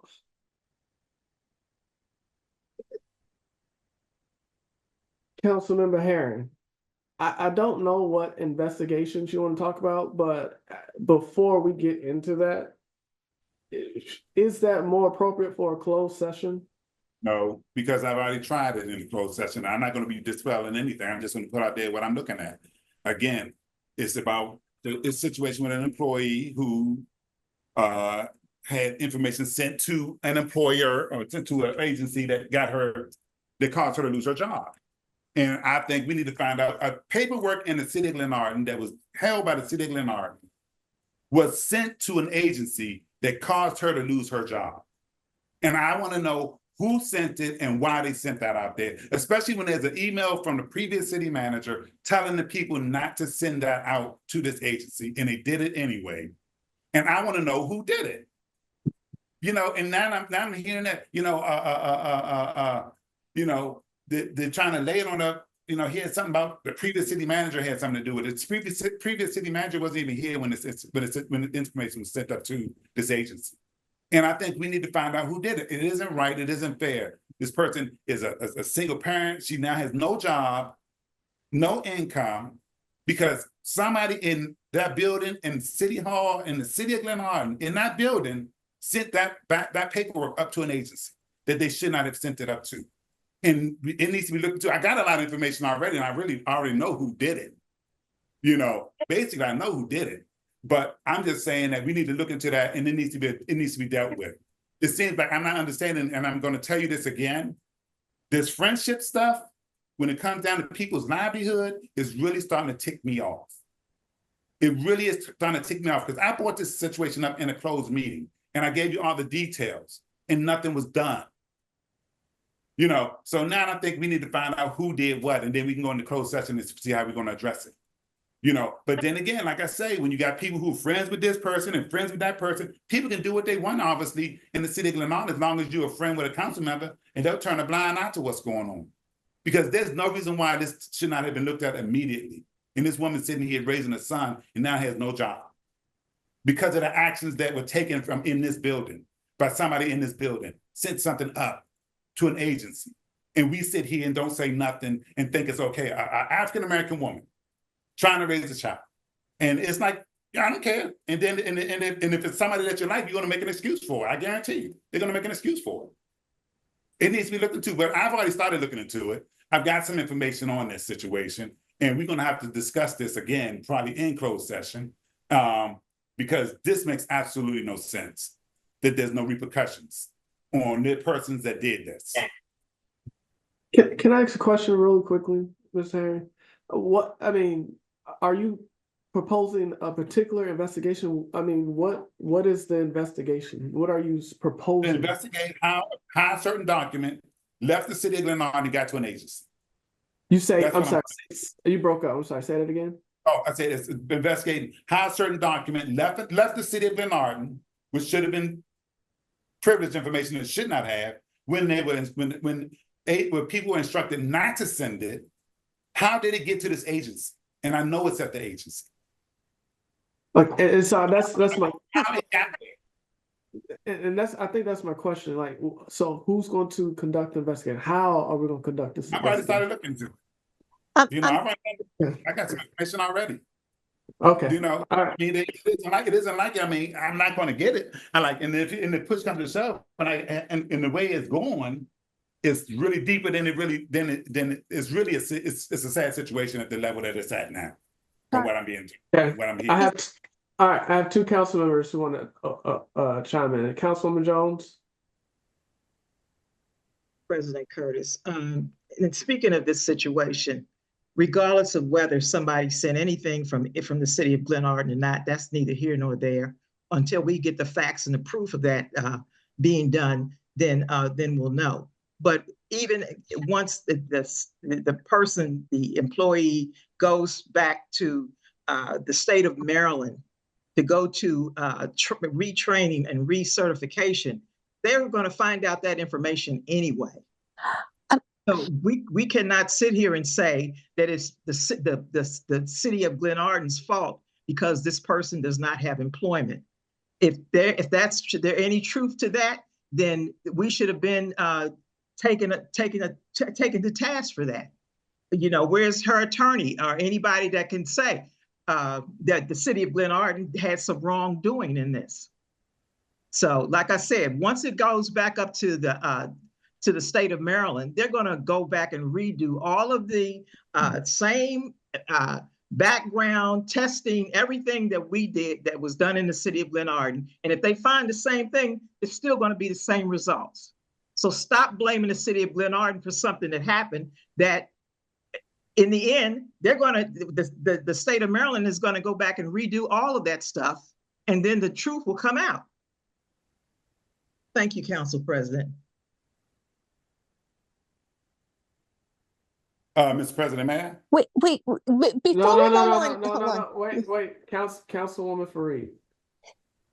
I may be the only council member that does not know what you all are talking about at all. I don't know what scenario we're talking about. I don't know what employee. I don't know I have no idea what you all are talking about right now. And if I'm confused as a council member, it's probably very confusing to the citizens. If this is something that we should be talking about in closed session, then we should. But if not, can we be more specific in what we're saying? I have no idea what you all are talking about. So just going to point of order right now. And Mr. Councilman Herring, that's why I asked, because I didn't know what you want to do with the investigation. There was nothing beside it. But I do think that if we're going to go in depth about it, that it does need to be in closed session.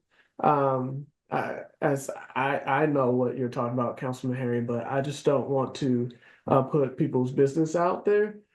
So that's why I asked you at the beginning, do you want this in a closed session? Because I didn't know what it was that you were going to talk about. But now that I hear it, I do think that this is more appropriate in a closed session.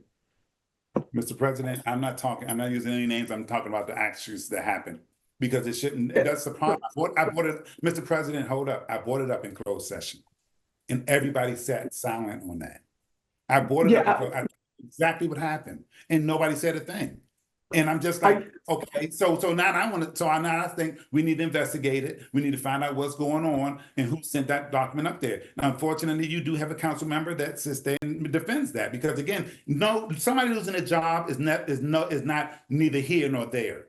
That is not neither here nor there. And again, what's being done is being done based on a piece of paper that was sent from the city of Glenarden, not on something that they did, not something that the agency did. That's how the person doesn't know what's what. You know, that's the problem, because the person has positive paperwork from another agency. Only this agency sent, but only Glenarden sent something up there negative on this person. And they're using that to keep this person unemployed. And that's what I'm saying. It's a process that went through. Some left this city hall, and I'm telling you, like I said, and now everybody wants to sit there and like they don't know, but I brought it up in a closed meeting, and nobody said anything.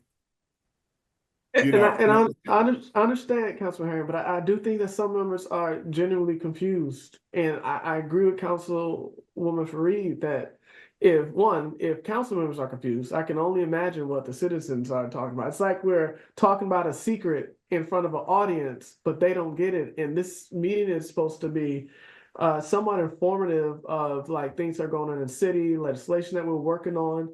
And while I agree, with any issue that you want to raise, that you have a right to raise it. I'm just saying so that everyone of the members who you want to be on board with investigations, that they need to be clear too. In order for them to be clear, then for you to appropriately discuss it, it has to be a closed session.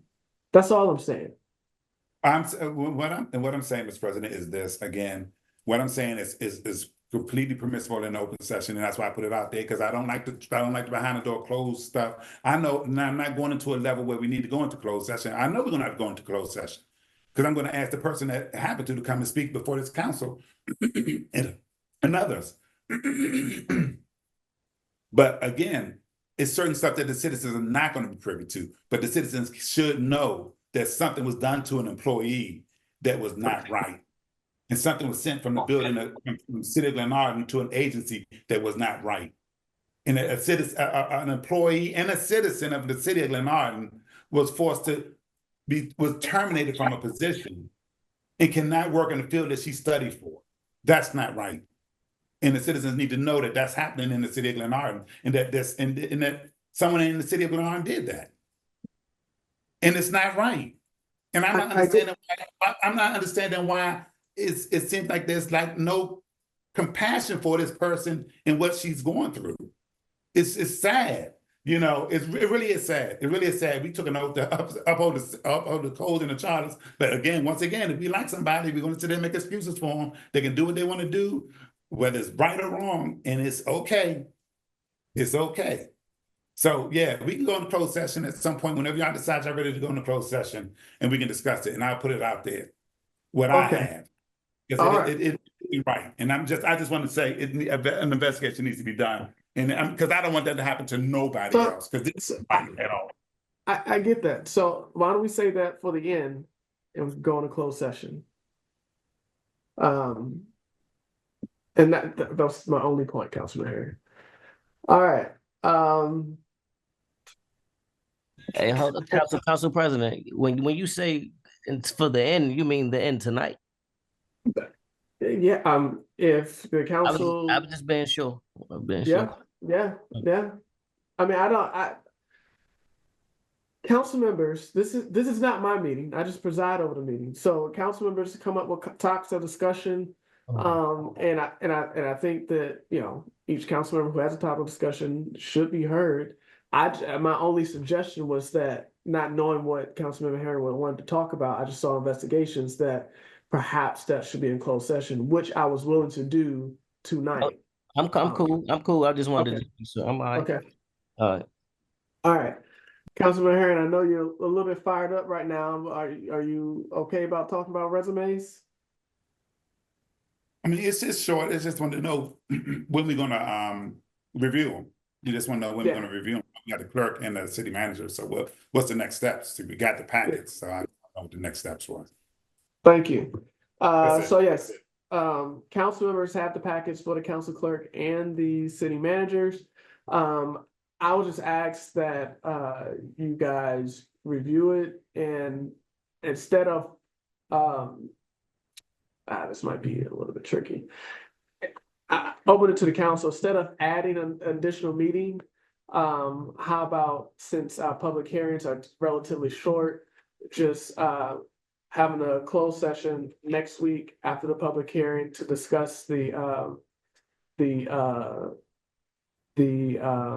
candidates, select candidates, and then hash out the details for the availability for meetings with the council on particular days with these candidates.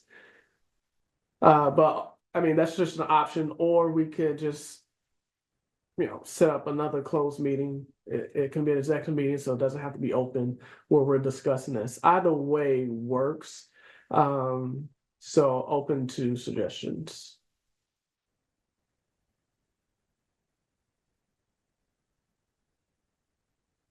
Not all at once. Not all at once. You fine with the public hearing next week?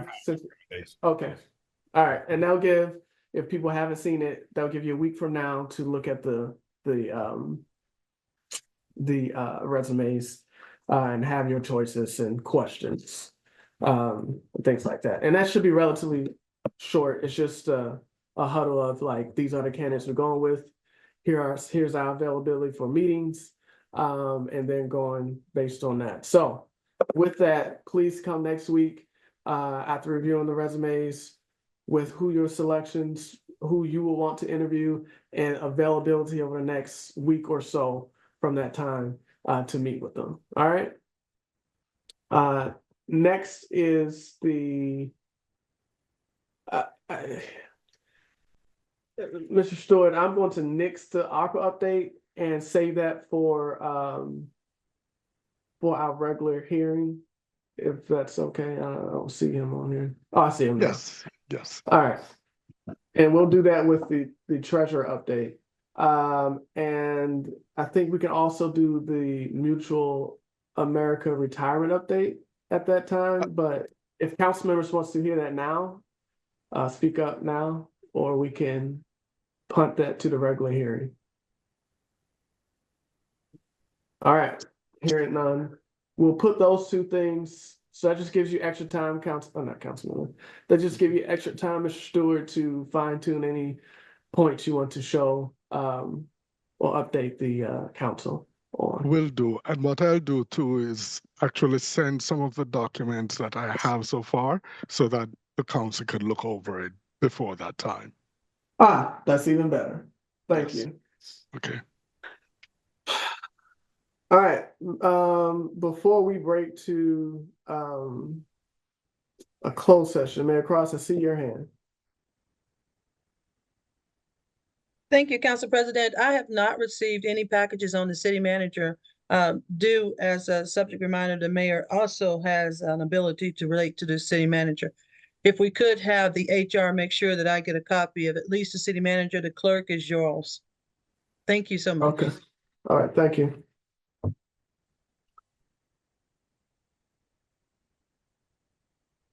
All right. That is the end of the agenda.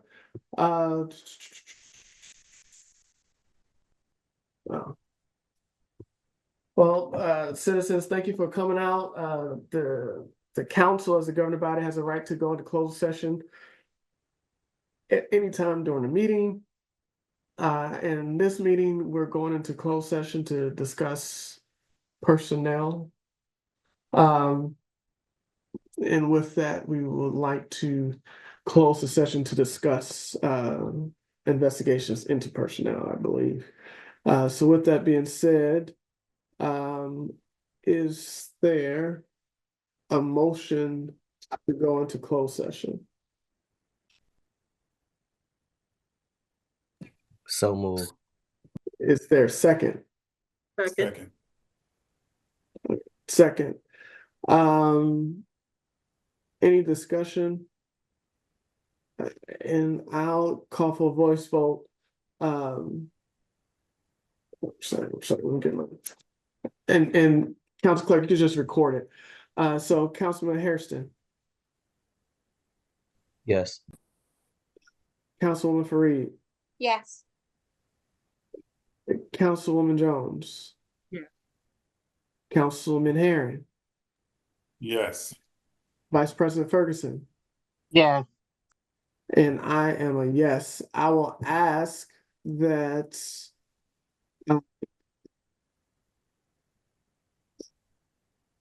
I'm sorry. Let me ask you. And well, I ask that the chief stay back. Mr. Herring, does your discussion? I assume you want the chief to hang back. No. No, you just want this with the council. Yeah. Okay. All right. So with that, the time is 10:26. Open part of this meeting is now closed. Mr. Simpson, you don't want Mr. Simpson in either, Councilman Harry? No. Okay. All right. With that, thank you, Mr. Simpson.